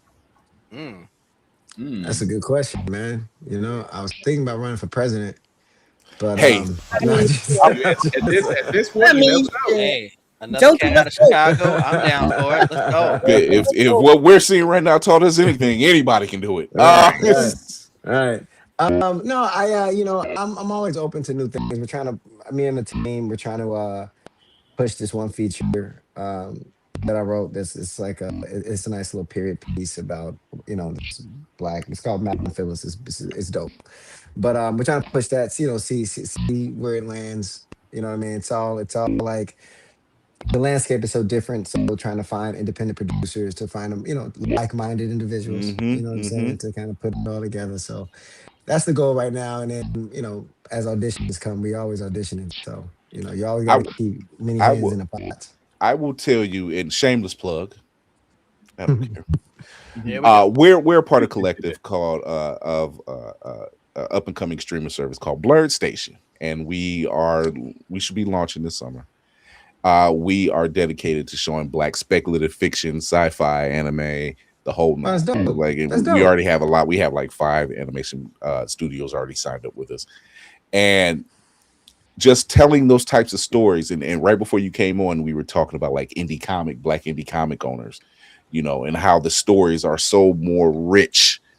It's not bogged down by like 80 years of content. Opposed to like, hey, you can pick out of 80 years of content, you can pick a storyline and adapt it, but don't tell us the same storyline over and over and over again. Right. And that's something that we're seeing with a lot of black indie comics, is that it's not the same story. It's completely different. And now that we're seeing like a ton of animation studios come through the gate, we're seeing a ton of like writers and directors like yourself and actors coming through the gate saying, hey, it may not be here, but something I can do over here. And we've seen it over the years with a lot of actors in Hollywood, how they, you would see them in like a big budget film, and all of a sudden you see them like in a art house type of film. You're like, well, why would they do that? It was like, no, maybe that's their passion. That's what they're used to, that's what they like, that, or that's a story they want to tell, or whatever the case may be. So, we're seeing more of those stories come out, thank God. And we'll be able to be a part of something to help push those narratives out there and say, hey, yeah, we can tell these stories too. Don't shade us. No, I know, and it's a lot of good. There's a lot of good writers out there, a lot of good black writers, comic writers, and doing their animation thing, man. And I think stuff like the Boondocks and so Black Samurai, what it was, Samuel Jackson, man, kind of like in my mind, like kind of paved the way. Then it made space for like Lakeith to do his based on the Black Samurai. I can't pronounce the name, so I don't want to murder it. Yeah. But and I think it's great. I love seeing like on my feed, you see like these Egyptian god comics and these that shows more black lore and African lore and deities. Because we can't say it's an untapped gem, because they tapped into some of these superheroes that we have today are like, copies off of actual gods of Africa. But it's, powers that as in, but But yeah, man. I mean, like, I think that's dope. Yeah. That's dope because I've been thinking about trying to like figure out some stuff and do like an animation thing, man, and do like some good anime kind of like what I mean. Yeah. Oh yeah. I'm always thinking about it, But but again, finding like-minded people working, finding that group that's gonna that you guys are gonna put it together and do it. I'm gonna send you some information. But Yeah, for sure. go ahead, Lady Mandalore. I sense it. We're in synergy. You should know this by now. We've been together for too long. So when are have we made any moves on booking conventions and junk? Are we going to any Blerd conventions anytime soon in this year, next year at all? I would love to have that happen. How can we make that happen for you? I feel like her ears are gonna fall off. Right. I mean, like, look, I would love it. You know what I mean? I don't know what I gotta do. I know my people did reach out to like I think New York Con or something like that, and they reached back out to my management team, but I don't know what they said. Maybe it was just one of those like coming up things. Thank you. What I I was about to mean? say. I'm gonna say. Navy know what to do. Oh, absolutely. Navy knows some things. Know some people. Yeah, man. Hey, man, put me on. I'm out here trying. So it's Absolutely. I already followed you on IG. I could definitely pass on to you because we would love to have you at BlerdCon. Yeah, that'd be cool, man. For real. I would love that. So, Jeremy, before we let you go. Oh wait, I got a question. Go ahead. So, I've been waiting to ask this since you mentioned some very prolific anime movies in your journey. Yeah. I was curious, do you have a favorite anime? Because you mentioned it's honestly it's between Akira and Ghost in the Shell is probably come on, man. That's like between those two right there, man. I can watch if that's on TV at any given time. Any one of those, I can sit and watch them. I can just sit and watch them. Like for real. I'm not gonna hold you. Akira does stop me in my tracks. I'm not gonna. Man, you know what I mean? Like, I was flipping. Did things. What was it on? Was it Hulu? It might have been Hulu. I seen it, and I'm like, oh, they got Akira on here. And went to bed late, knowing I had to be in bed, knowing I had to get up at 5 a.m. I'm like, it's 12 o'clock, and I'm thinking, I'll be all right. I'll be all right. Right, I do that with Vampire Hunter D. Vampire Hunter D and Bloodlust. I double feature that son of a gun. That's for sure. See, when you mentioned Vampire Hunter D was one of the. He was like, man, when I tell you his power was just immeasurable, whatever. You know what I'm saying? Yeah. Like, and don't let him get some blood, and he go wild like man. Come on, what? I love me some Vampire Hunter D. You mentioned North of the Fist of the North Star and all that, and I was like, yeah, that's. I was introduced to all of those. Did y'all ever see that damn live action they tried to do? Oh my God! You mean that heinous abomination that they tried to put off on? That was. That is a whole podcast episode in itself. Who was that? That was Scott Atkins, wasn't it? I think it was Scott Atkins. So, yes. And it wasn't him, but it was everything else. And I'm like, because I knew who Scott Atkins was. I seen it. I'm like, oh. They got you. My boy. You know that church. You know that church mother. That church mother, baby. No. I was so excited to see it. I'm like, oh man, it's gonna be. And I never got that feeling again, except with like what was it, The Last Airbender? I think that's the live action. When I saw that right there, I was like, I was like, bro. Like he took his glasses off. Yeah, you know what I'm saying? He took his glasses off. I was like, took one of the best like anime, series, and just. It was an easy layup, bro. How do you fuck up? It was an easy layup. Me and my son went to that. No, he went to that movie. He took a date. He went to that movie and he came home. He said, "Dad, that was garbage." He said, "I was so mad." I was like, that bad? I was like, yeah. He said, "Don't even go see it. Don't take mom to see it. Don't go see it. Just don't go see it." I was like, all right, I'll wait for it to come on, and then wait for it to come on, and I'm like, Yeah, you're like, this is what I was waiting for. This is what I was Good waiting Lord, for. this I'm not mad. I'm disappointed. disappointed. Yeah. Hey, I'm not even both. disappointed. Sorry. I'm sick. How about that? It was so much wrong. So much wrong. So Jeremy, Yeah. first off, let me thank you for coming on. Appreciate it, guys. This has been a great thing for I hope for the people at home that's watching, and I hope those that are listening for tomorrow. But I will say this: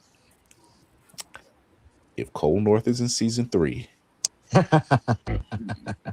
there is a certain skull-faced vigilante that might have some retribution to talk to you about. I'm just saying. I'm just saying. Punisher movie, because that comes out but first. we know you can't. But we know you can't talk. That NDA. We know how that Disney Feige NDA rolls. We're not putting you there. I'm just saying, get ready.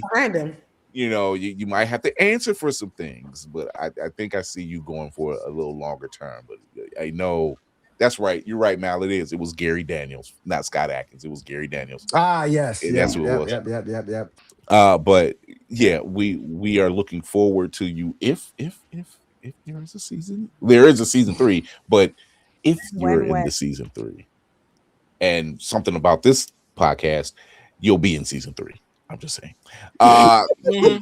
Might be a little more meat to the bowl. But see, once again, what we seen in season 1 and 2, and we knew that this show was going to be something amazing.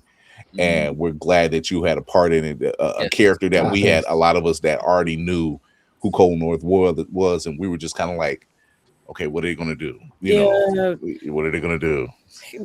The breath holding was a lot. Whoa, don't do them dirty, please. We were anticipating. Yeah, because what we see, because they started to. Because what we're seeing is like in shows like Invincible or even The Boys, where they will steer away from the material and they're like complete just to keep everybody on their toes and tell that story. So we were just hoping, please don't do it. Don't do this to us. Hey, we'll see, man. I appreciate you guys for having me, man. Yeah, I appreciate you coming on, man. So I will send you that information about Blerd Station and we'll talk. Yeah, man, for sure. Yeah, absolutely, man. You guys take it easy. Thank you so much. See y'all Thank season you so 3. much, my man. Thank you. All right, take it easy. Thank you, man. Take care.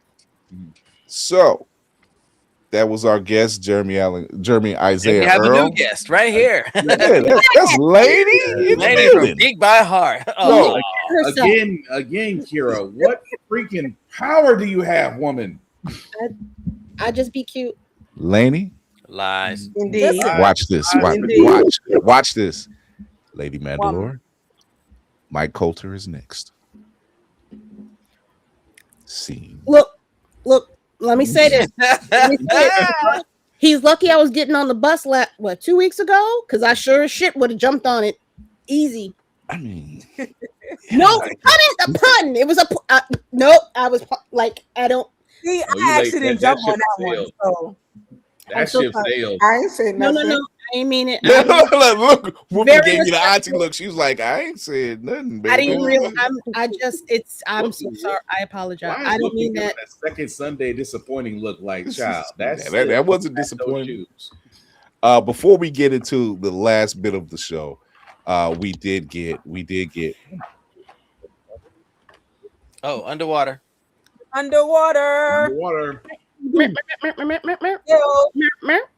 Breathe.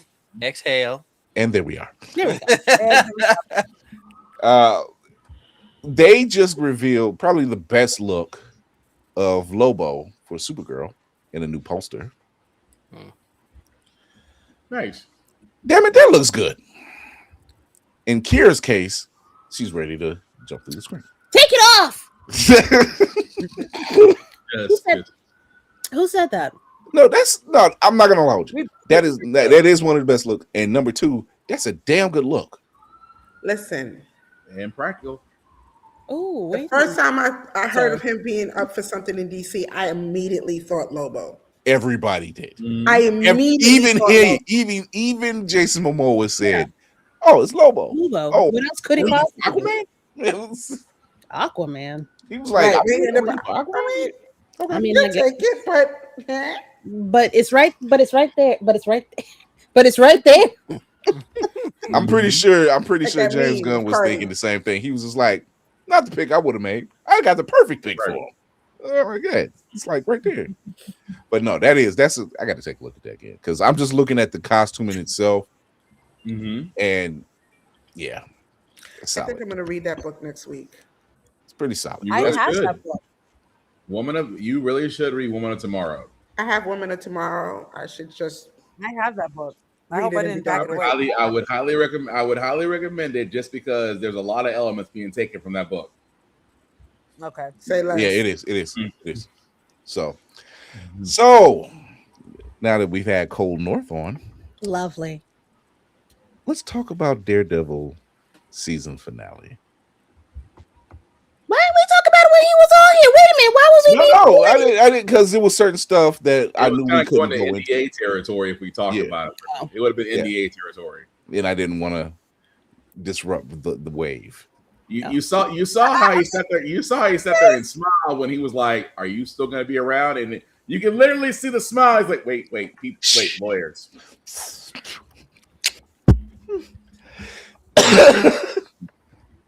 However, I mean, if the chocolate milk dud can leak it and still keep his job, I feel like he'd be safe too.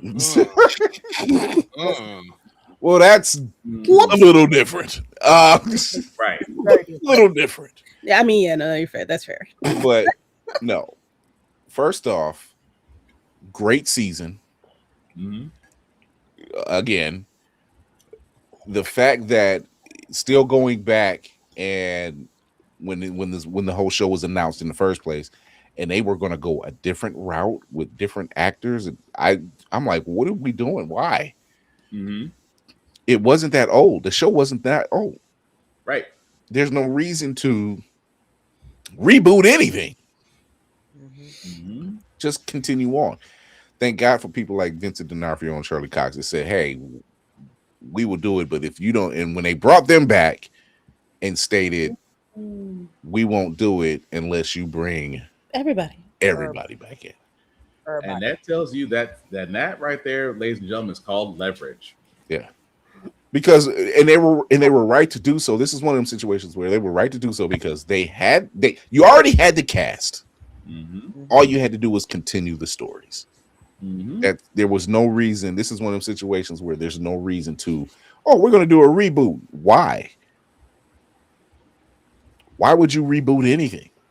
Pretty much.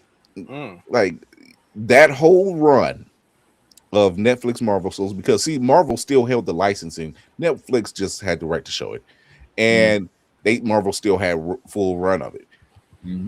All those shows, yes, even Iron Fist, were pretty damn good. Iron Fist has its flaws, but I think they figured those flaws out. Did they? Yeah, they left it off. I don't care. I think they found a way to really make it work. Now, this season finale, basically, Matt outs himself, which we've seen happen before in comics. Go ahead, let's talk. Okay. I'm a little bit tight at Marvel for doing this shit twice. I'm a little bit tight at them for doing it twice. I think I'm in the minority. I hated that they jumped ahead in Iron Man's story. I wanted alcoholic Tony. I wanted all of that dirt. I wanted all of it. And I feel like his descent into complete utter narcissism would have benefited from them slowing down a little bit. Now, Spartan, don't you what you gonna tell me we didn't need more Tony Stark? We didn't need more of that. Okay, nigga. All right. How am I wrong? Anyway. Wait. Did you just hit the Wicked Witch? I'm surprised you didn't do this. She comes down in a bubble, dog. How am I wrong? She's oh my goodness. Right. A princess. But I know that they're probably tight on time because I don't feel like this is gonna go like 5, 6, 7 seasons of Daredevil. So I get the jump now. Still hated it a little bit. I kind of wanted the reveal in season 3. Okay. Well, this is how I look when you say it that way. This is how I look at it because we have 3 seasons of regular Daredevil, and then we have Daredevil season 1 or Born Again season 1, and then now season 2. So that's technically 5 seasons. Can I want you to finish. I would like to state publicly, I want the chance to retort whatever this motherfucker right here says. No. She's not talking about me. No. Talking about people that don't see. Because he's holding his face like he's got a grenade inside of his throat, and if he lets go, it's over for everybody. So I'm just saying here and now, I would like to have a chance to retort from whatever this motherfucker right here says. Spart, you have a with love. Go ahead. Go ahead, Spartan. All right, fine. Fuck it. Fine. All right, fine. I was gonna be quiet. You couldn't have Demon in a Bottle because if you had Demon in a Bottle, you wouldn't have the Mandarin. You also would not have ball. You also would not have War Machine. You would also not have Civil War. You would have already pushed back the Infinity Story at least 10 years if you got Demon in a Bottle right now. Why? Because Iron Man basically took us to vacation, which means that you would have had to have light-skinned dude from Empire, guy's name already. Would have already taken on the role. You would have Terrence Howard take over, which again, they didn't establish him as War Machine. At the same time, you would have to also introduce the Mandarin 5 years early, because again, Demon in a Bottle meant that's the first time you actually ran into the Mandarin. Also, at the same time, you would have to somehow introduce Captain America, which by then his movie wasn't made yet. But they skipped over all of that to do it anyway. No, they didn't, because they had to retcon the entire thing. They had to retcon the MCU to make it make sense for your story. That's why I wasn't trying to rain on your parade. I would have loved Demon in a Bottle, but they retconned the entire MCU to make the Infinity Story saga storyline work. Okay, I never thought of it that way. I thought more of it along the lines of Robert Downey Jr., who has a past with drugs and alcohol addiction and time in prison. That they wanted to make it. I don't think at said time Disney was ready to go there like they are now. Like their biggest gamble was Deadpool. That was their Deadpool and Wolverine was their biggest rated R gamble to go out there, and it was like, if we can get away with this, then we can get away. Matter of fact, it was Werewolf by Night, then Deadpool and Wolverine. That was their 2 biggest gamble. When they got away with that, because they can get away with Punisher because it was on Netflix. Now we got Frank back home. So now they're just like, it's okay. You should be able to monitor your kids and not watch certain shows. And we can do that. So I took that into account as for something else. That's how I looked at it.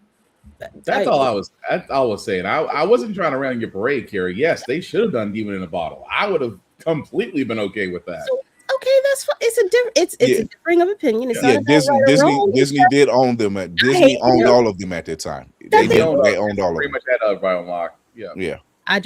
My statement was, I really wish they had done that instead of this. I wish they had done this instead of that. That's all. I'm not saying I'm right from my opinion. I'm just saying I would have preferred. I can see both sides of the fence, and I can see both reasons. As Laney is about weak. I'm just saying, if they had better writers, they would have been able to do it. Okay, that's it. Bye. But technically, Matt revealing himself, if you really want to look at the technical part of it, it is 5 seasons in. And that's the thing about Born Again is just another chapter, but you're right. But is anybody else seeing where it goes next? I'm trying to wait till we get to that part, because where it goes next, the Devil in Cell Block D leads into not only that, but leads into 3 other things and Spider-Man. So I see how the will lead to the Spider-Man movie that's coming out now or a future. Oh, everything still ties together. It's still tied in. Everything's tied into Brand New Day. Everything's still connected to that. because again, where Matt is at that time makes sense that where he will be is exactly where he'll be in the movie. Mm-hmm. Mayor Cage. Mayor Cage. Mayor Cage. Because he's dressed for the part. I'm just saying. It's that Cajunosis that she's got. You know, Jesus. Hot black man. What? So it's leukinitis. She got leukinitis. My biggest hang up is the therapist. Yeah. The therapist changing over to be the new muse is very odd to me, and here's why. Unless they're going to address any backstory from her having any kind of previous trauma, right? It doesn't make sense, right? You're just like, okay, she was so traumatized by a near-death experience that she wants to wear the mask of the person who almost killed her. That doesn't make sense to me. That's why that was rushed, because it literally, like you said, it missed the whole idea of where it become trauma to actual release. Because again, she's a therapist.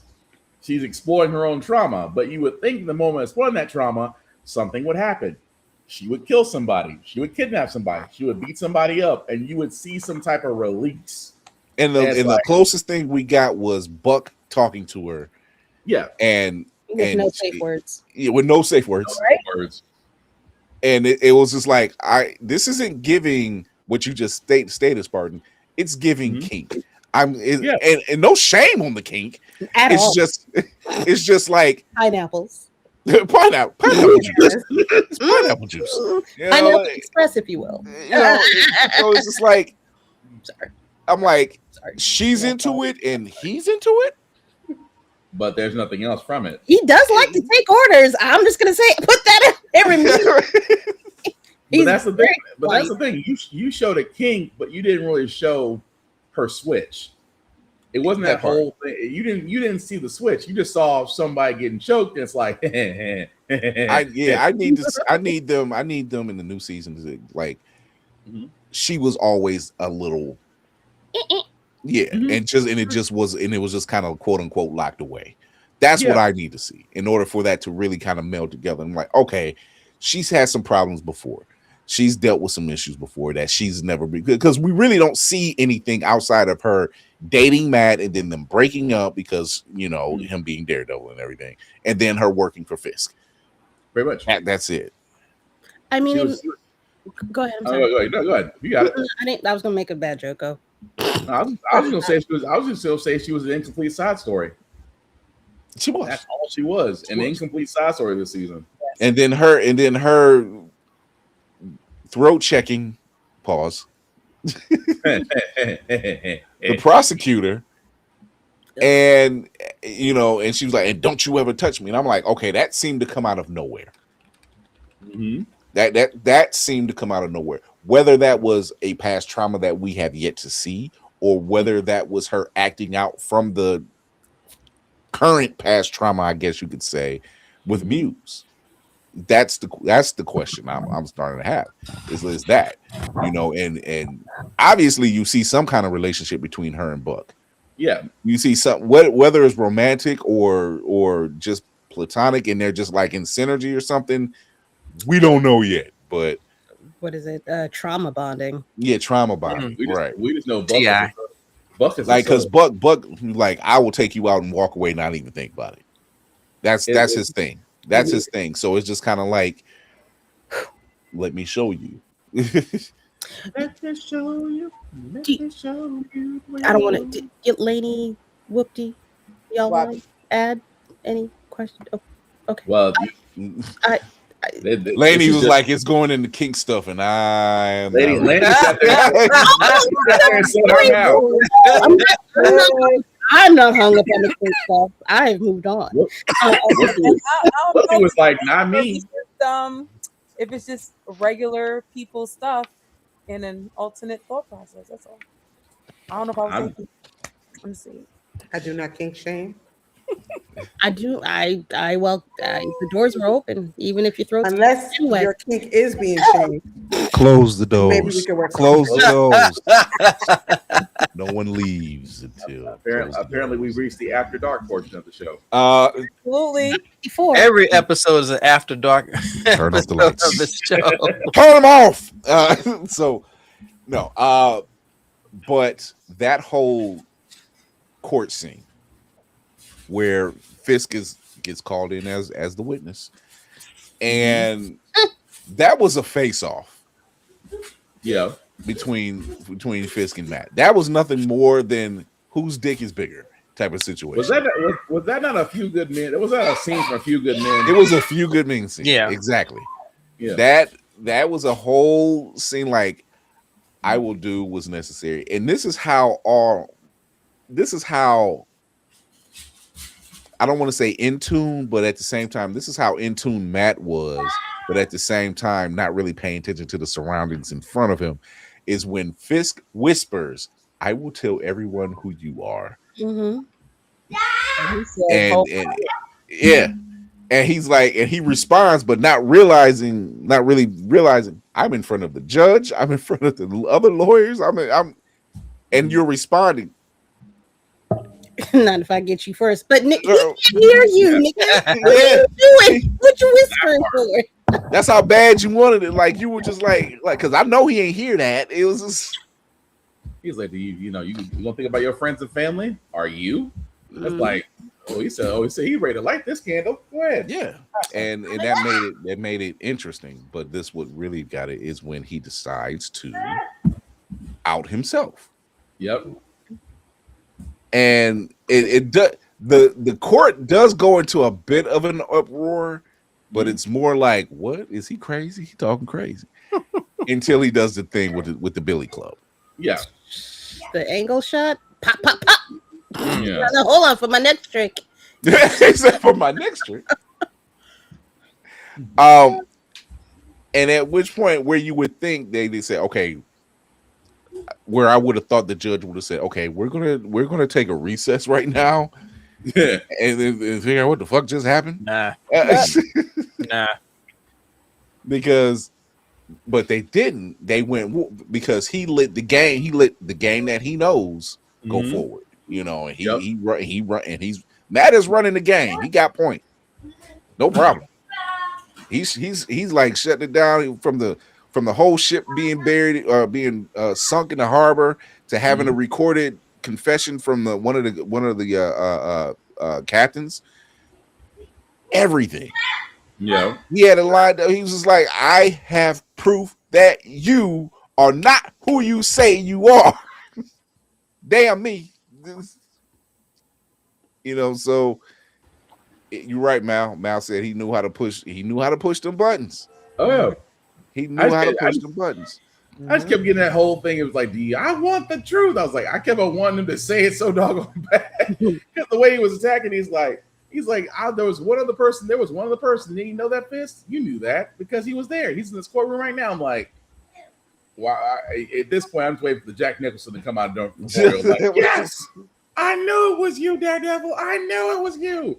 But no, how they did that was actually pretty good, though. That whole idea of just he outed himself as Daredevil. I'm like, oh, he did pull the nuclear weapon. He took the card from him. He's like, I'm taking this card from you because I'm going to show you that I will survive this.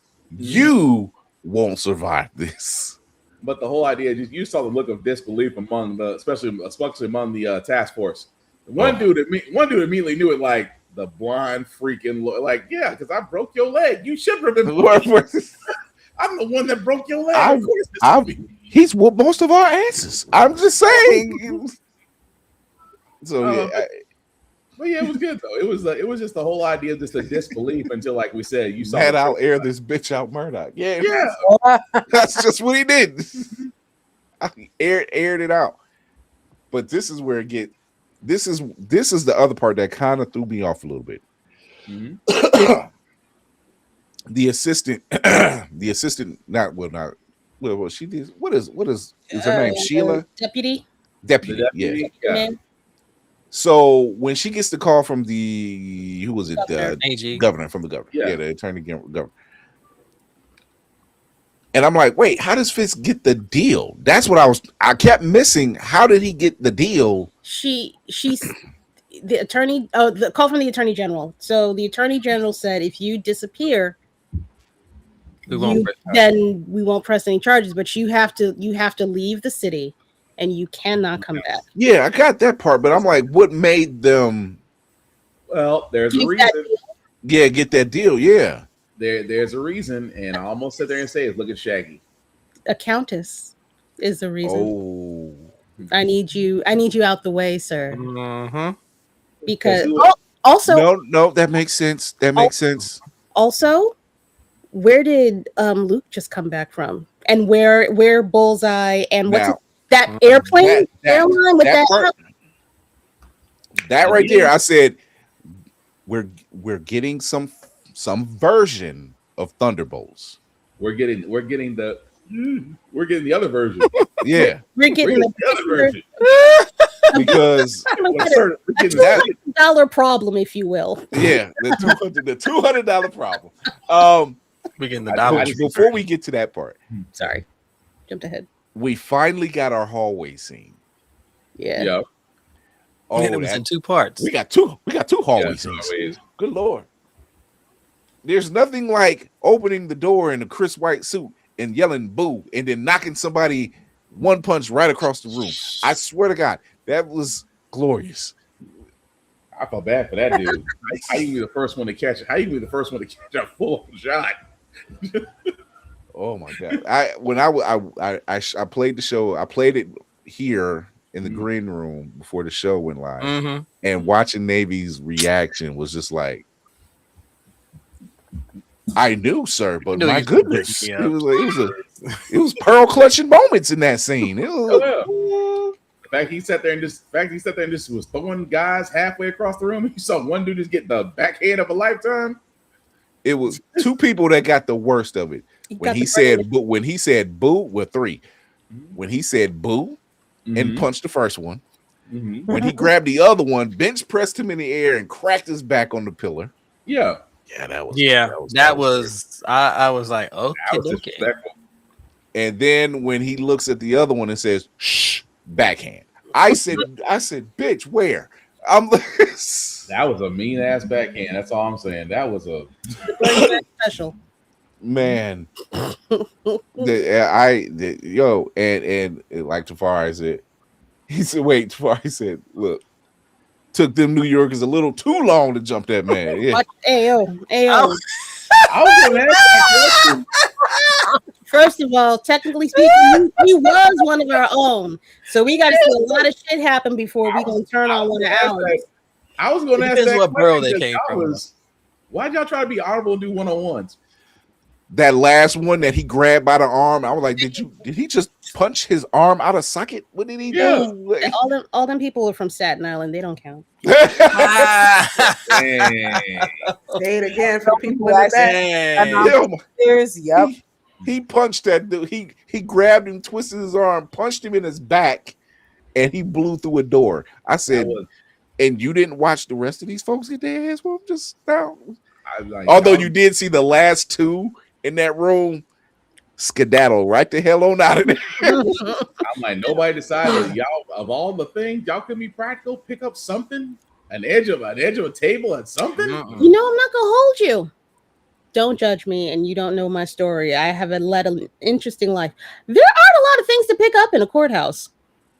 Yeah, there are those golden trash cans. I mean, well, edge of a table, the chairs are really nailed down. Those 2x4s can actually be taken off a little bit of force. Not all benches. There's no loose chairs. Really? Even in the lobby? No. They really don't trust y'all. Oh my God. New York, I'm sorry, New York courtrooms are different because down here, and that's loosey goosey. Right. No, but during Fisk cleanup, that's what the hell that he cleaned that hallway. I don't give a damn. I knew he was strong, but to see, and we've seen it in previous seasons where he does something. Yeah.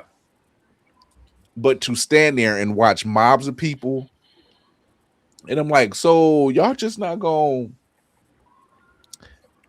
You're not gonna stop him. Y'all just gonna. It just like it killed me. Where again? Well, then again, you do got. I'm sorry. Go ahead. What were you saying, lady? You got cut off. Who would stop him? That's all I asked. Who would stop him? I mean, that's true. I mean, nobody was. I mean, it was gonna take a little time. It was gonna. I know it was rhetorical, but still, I still had to ask. Who would stop him? Like, He was strong, but he wasn't fast. So Didn't they try to jump him in jail too? Yeah. Oh yeah. Yeah, that went sideways to hell too, and that yeah. was a jumping, a proper jumping. See, the thing about proper jumping. Not enough numbers. You can't look. You just can't come ahead with 20. That's disrespectful. No. But prior, he was strong, but not fast. Right. Prior to Fisk walking out the door, you have Jessica and Matt, along with Karen and everybody else, and hold up in their area. And Jessica's just like, oh, here's some liquor. Here's some liquor. Thank God for some, what was it, whiskey? She was like, thank God for this. It was whiskey. And she got to swigging away. And all of a sudden, I'm like, oh, so your don't tell me your powers are like you're a little dulled down. So now your powers is amped back up because you got a little liquor in your system. You know, like, I mean, it works. If it works. Apparently, you need. Apparently, alcohol makes you stronger. Yeah, because she did not halt. She did not falter not once. Depending on what you. She didn't. Nothing waned.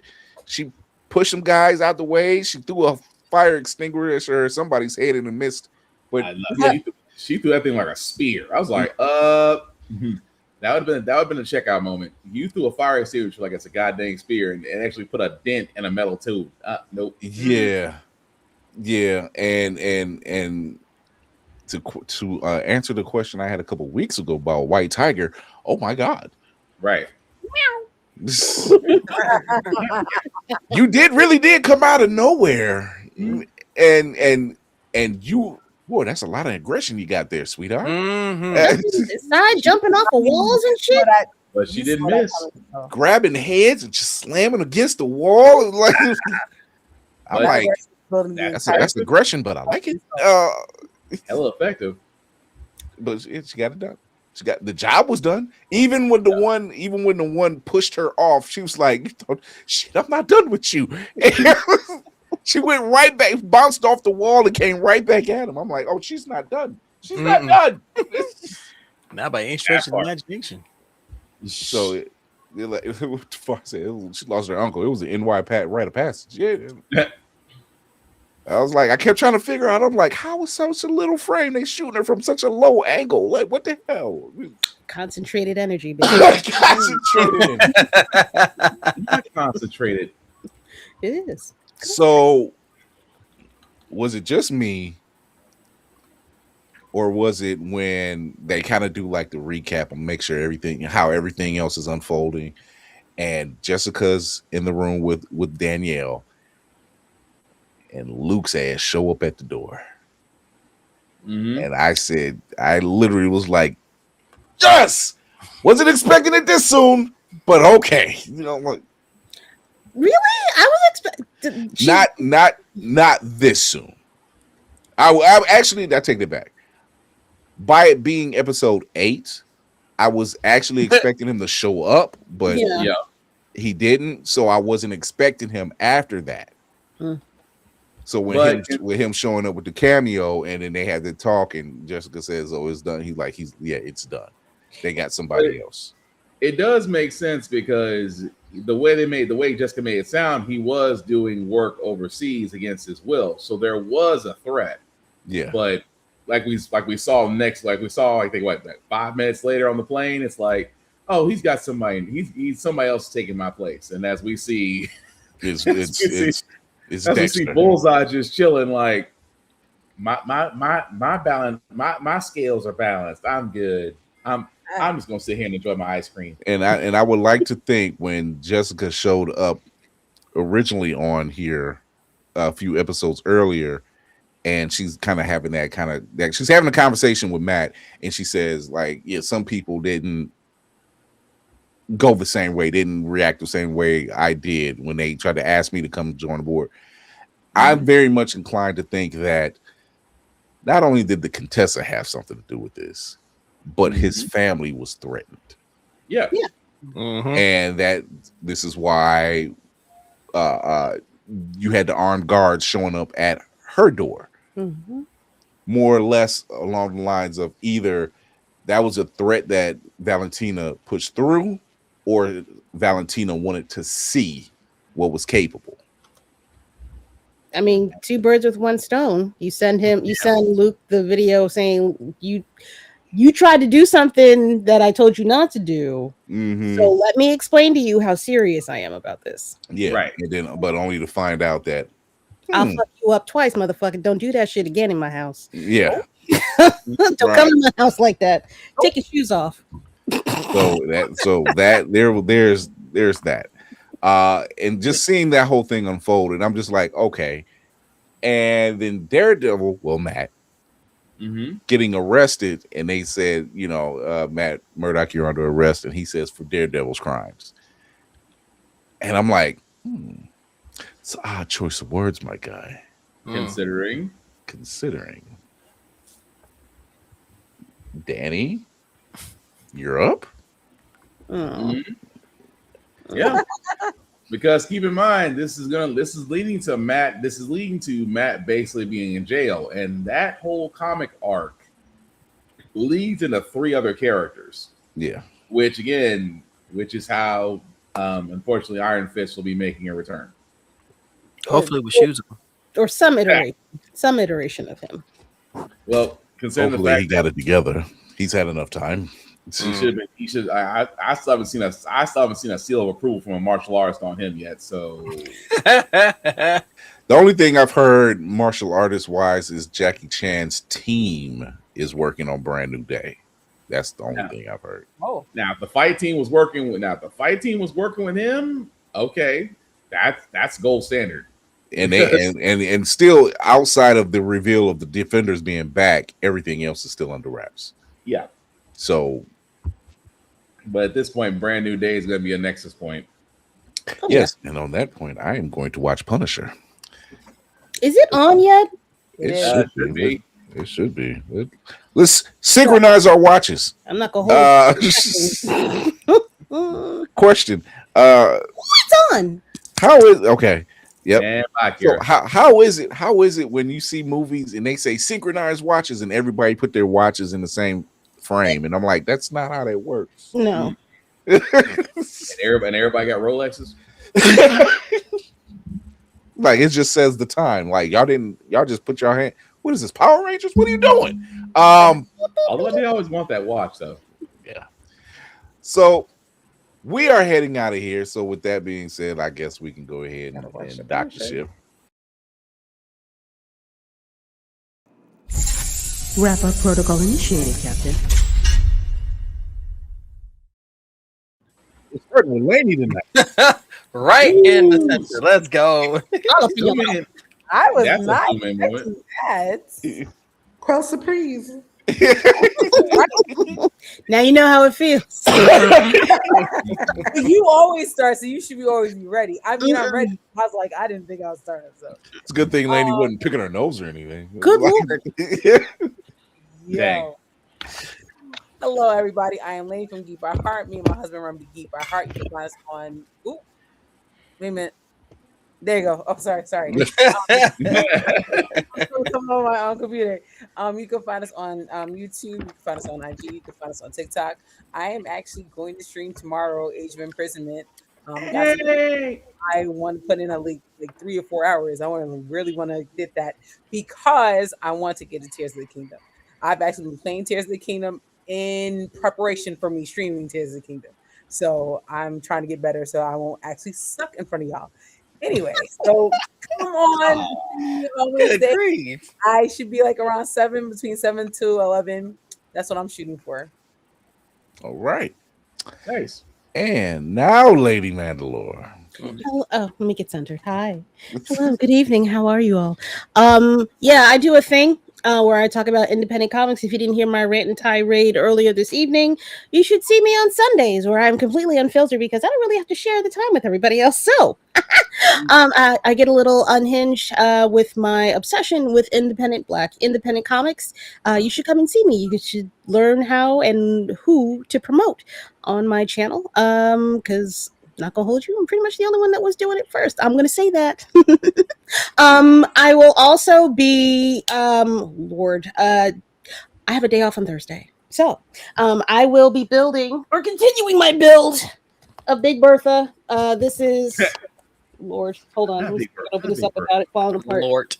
I will be continuing to build this big bitch. Lego on stream on Thursday. I will probably around 12 p.m. Eastern Standard Time on Thursday. But my main podcast is on Sundays at 7 p.m. Eastern Standard Time. Come watch. We'll laugh. We'll talk. We'll buy comics. It'll be fun. Whoop-dee. In the parlor. In the parlor. With the rope. I'm online at this place. All over the internet. What do you freaking do? What do you do? What do you freaking do? Promo, baby, promo. I'm getting to it. I'm out of practice. And you can, if you're for your nerdy nail needs, I'm not in my usual space today, but for your nerdy nail needs, you can find those at Fresh Press by Z. All right. Very quickly, I would like to put up a petition to have Whoopty Frickin' Do change her screen name to Fresh Press by Z. Heretofore going forward, so that you can get this money, ho. Let's get this money. I need to make. I bring blessings. I bring blessings. I want you blessings. Okay, bye. To get this money whole thing. And Spartan is broken, ladies and gentlemen. When is he not though? Let the church say amen with $1. Holla. Put it in the collection. It went from encouragement to go out there and run me my money. That's what I heard from all that. Just go out there and run me my money. Oh dear God. So Black_615.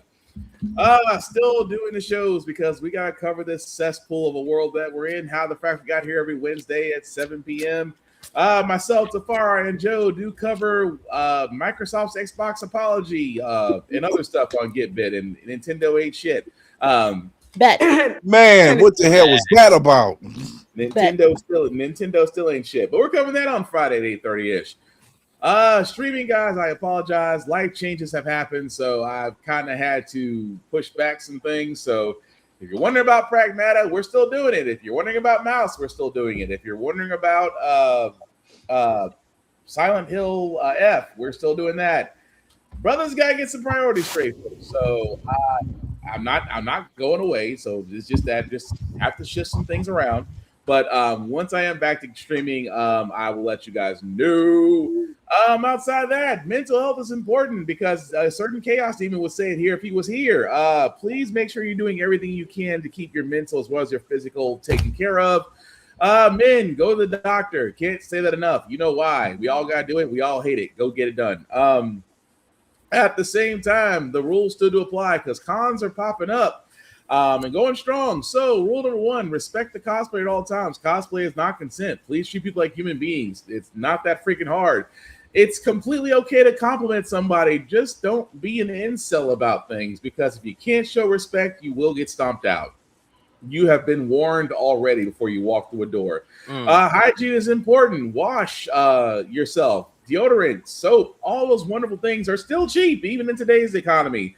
There is no reason for you to come walking through there like smell like outside bourbon, bad decisions, and well, the inside of whatever you ate. That being said, yeah, you ever hear when somebody's talking, it's like, why do you smell like you just ate something wrong but decide to eat it anyway? Ladies' reaction. Like, I have Well, said, y'all's reactions are classic.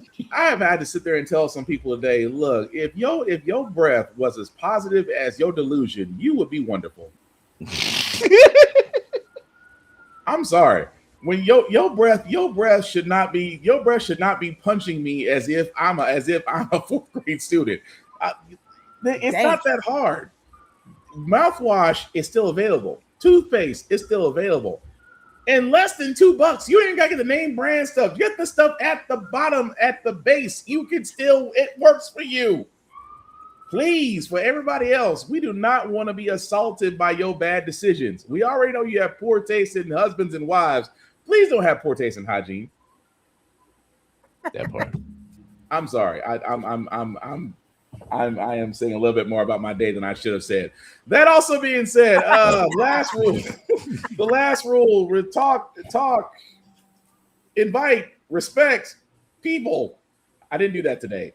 Invite people to your fandoms. Don't be a dick. And also, if you're going to BlerdCon next year, don't dress up like Hogan or you will get jumped. Before I get to Navy, it's okay to put a boot to ass from time to time. It's okay. Mm-hmm. Sometimes people just don't. Sometimes people just need some tough love. Yeah. Get your rough Ass whooped. Everywhere we're accepted. Yeah, everywhere it's okay. It's okay. Hey, Fine, maybe yo, look, rough we as get You we can get you can whoop their ass respectfully by Oh. afterwards post ass whooping. You say, see, now if you had it just acted right, we wouldn't be here right now. sometimes- Lesson learned. Sometimes you can give them the kingpin treatment. Disrespectfully is more fun though. Correct. This is also That is true. And better cardio. Yep. Oh gosh. Okay. Ladies and gentlemen, boys and girls, blerds and nerds of all ages, good evening, good morning, good afternoon. It is I, Navy Montel, your frosty bearded blurticorn here. If you want to know what I'm up to, that's real simple. Come across me on social media. I'm on Instagram, TikTok. I am also on YouTube. I'm actually working on 2 videos right now at the same time. So I'm pulling double duty because I'm tired of not being able to put stuff out, and I'm fighting creative procrastination, and it's losing. So that's the only important thing out there. Sundays, you see me hanging out with the lovely and Star Wars obsessed Lady Mandalore on Roomful of Blerds as we talk about independent Black comics, their creators, their passions, and every other subject out there that needs to be spoken on, because some people are too damn scared to talk about it for being canceled. Someone's got to talk about it. Welcome. Sorry. What? I'm with this magnificent crew on Tuesdays and Thursdays, unless I'm working and I'm running tournaments and stuff, as we talk about everything amazing. Wow. Voice acting. I was getting to it. Okay. I'm also an up-and-coming voice actor along with Lady Mandalore, and of course the illustrious captain of the ship, Chris Fury. God bless you, buddy. So if you are looking for voices to do introductions, to do voiceovers, to bring a character to life, I am one of 3 talented people. More than happy to come out there. I will work and give you my best effort. And shout out to Trey Mosley, my voice acting sensei, for always giving me advice and helping me and providing me with all types of inspiration. Today I was going to do a video. I'm probably going to post it on IG and on TikTok today. We got to stop letting people who do not know us dictate our value. We've got to stop letting people who claim to know so much and are the loudest voices in the room determine how we walk through life, how we approach our passions, how we want to achieve things. Because if we let the people who don't give a shit about us determine who we are, then our value is not our own. It now belongs to somebody else. And in this landscape, we've got too many loud ass people saying the stupidest shit out here, and everybody's trying to grapple onto it because they're the most seen. Sometimes you just need to sit your ass down, shut the fuck up, create, make your own name, and leave them the fuck alone. Because if they gave a damn about you, they would come and talk to you. I said it. Clock it. Yeah. Sorry, I was playing with my black Millennium Falcon, but that's okay. He's like, I was about to say pause real quick. And for everyone who has helped me in my pursuits to go see my daughter graduate, thank you so much. Y'all have been wonderful. Even though life has been kicking me in the face, y'all have been wind beneath my wings, and I thank you. And I'm not quite there, but thanks to the love that I've been shown, I'm in a good place. So thank you. Okay. There we go. Hey. What's going on, good people? Thank you to our guest, Jeremy Isaiah Earl, for coming through. We want to go check that out. You check us out Tuesdays and Thursdays, 8 p.m. Eastern, YouTube and Twitch. You can also listen to us the next day on iHeart, Spotify, and Apple Podcasts. So please leave a review, 5-star preferably, and talk about what you want to hear us talk about next time. Tune in to us Thursday. We always have a great guest. We always have great content. So yeah, you definitely want to check that out. If you want to see us undisturbed, uncut, without the ads, go over to Always Press Record TV. That's APR TV on your Roku and Amazon Fire devices.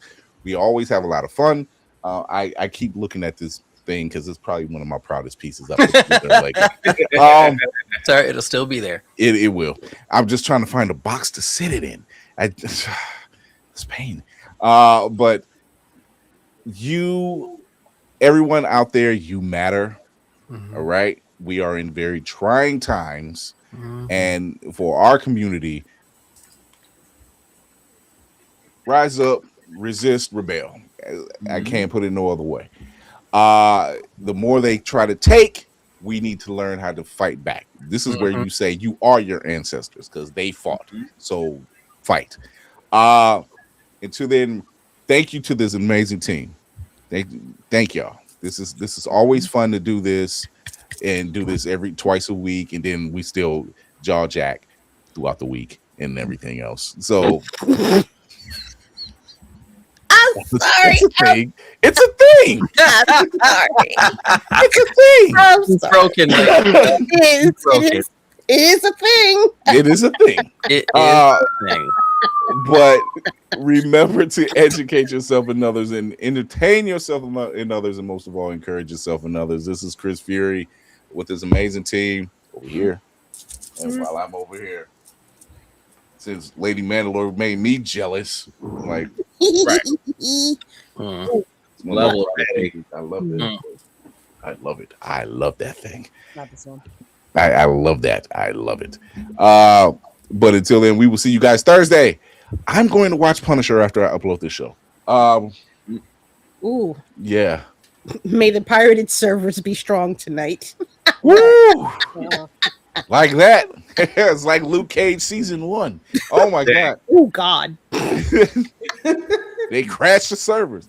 We will see you guys Thursday. Have a great night. See you later. Bye.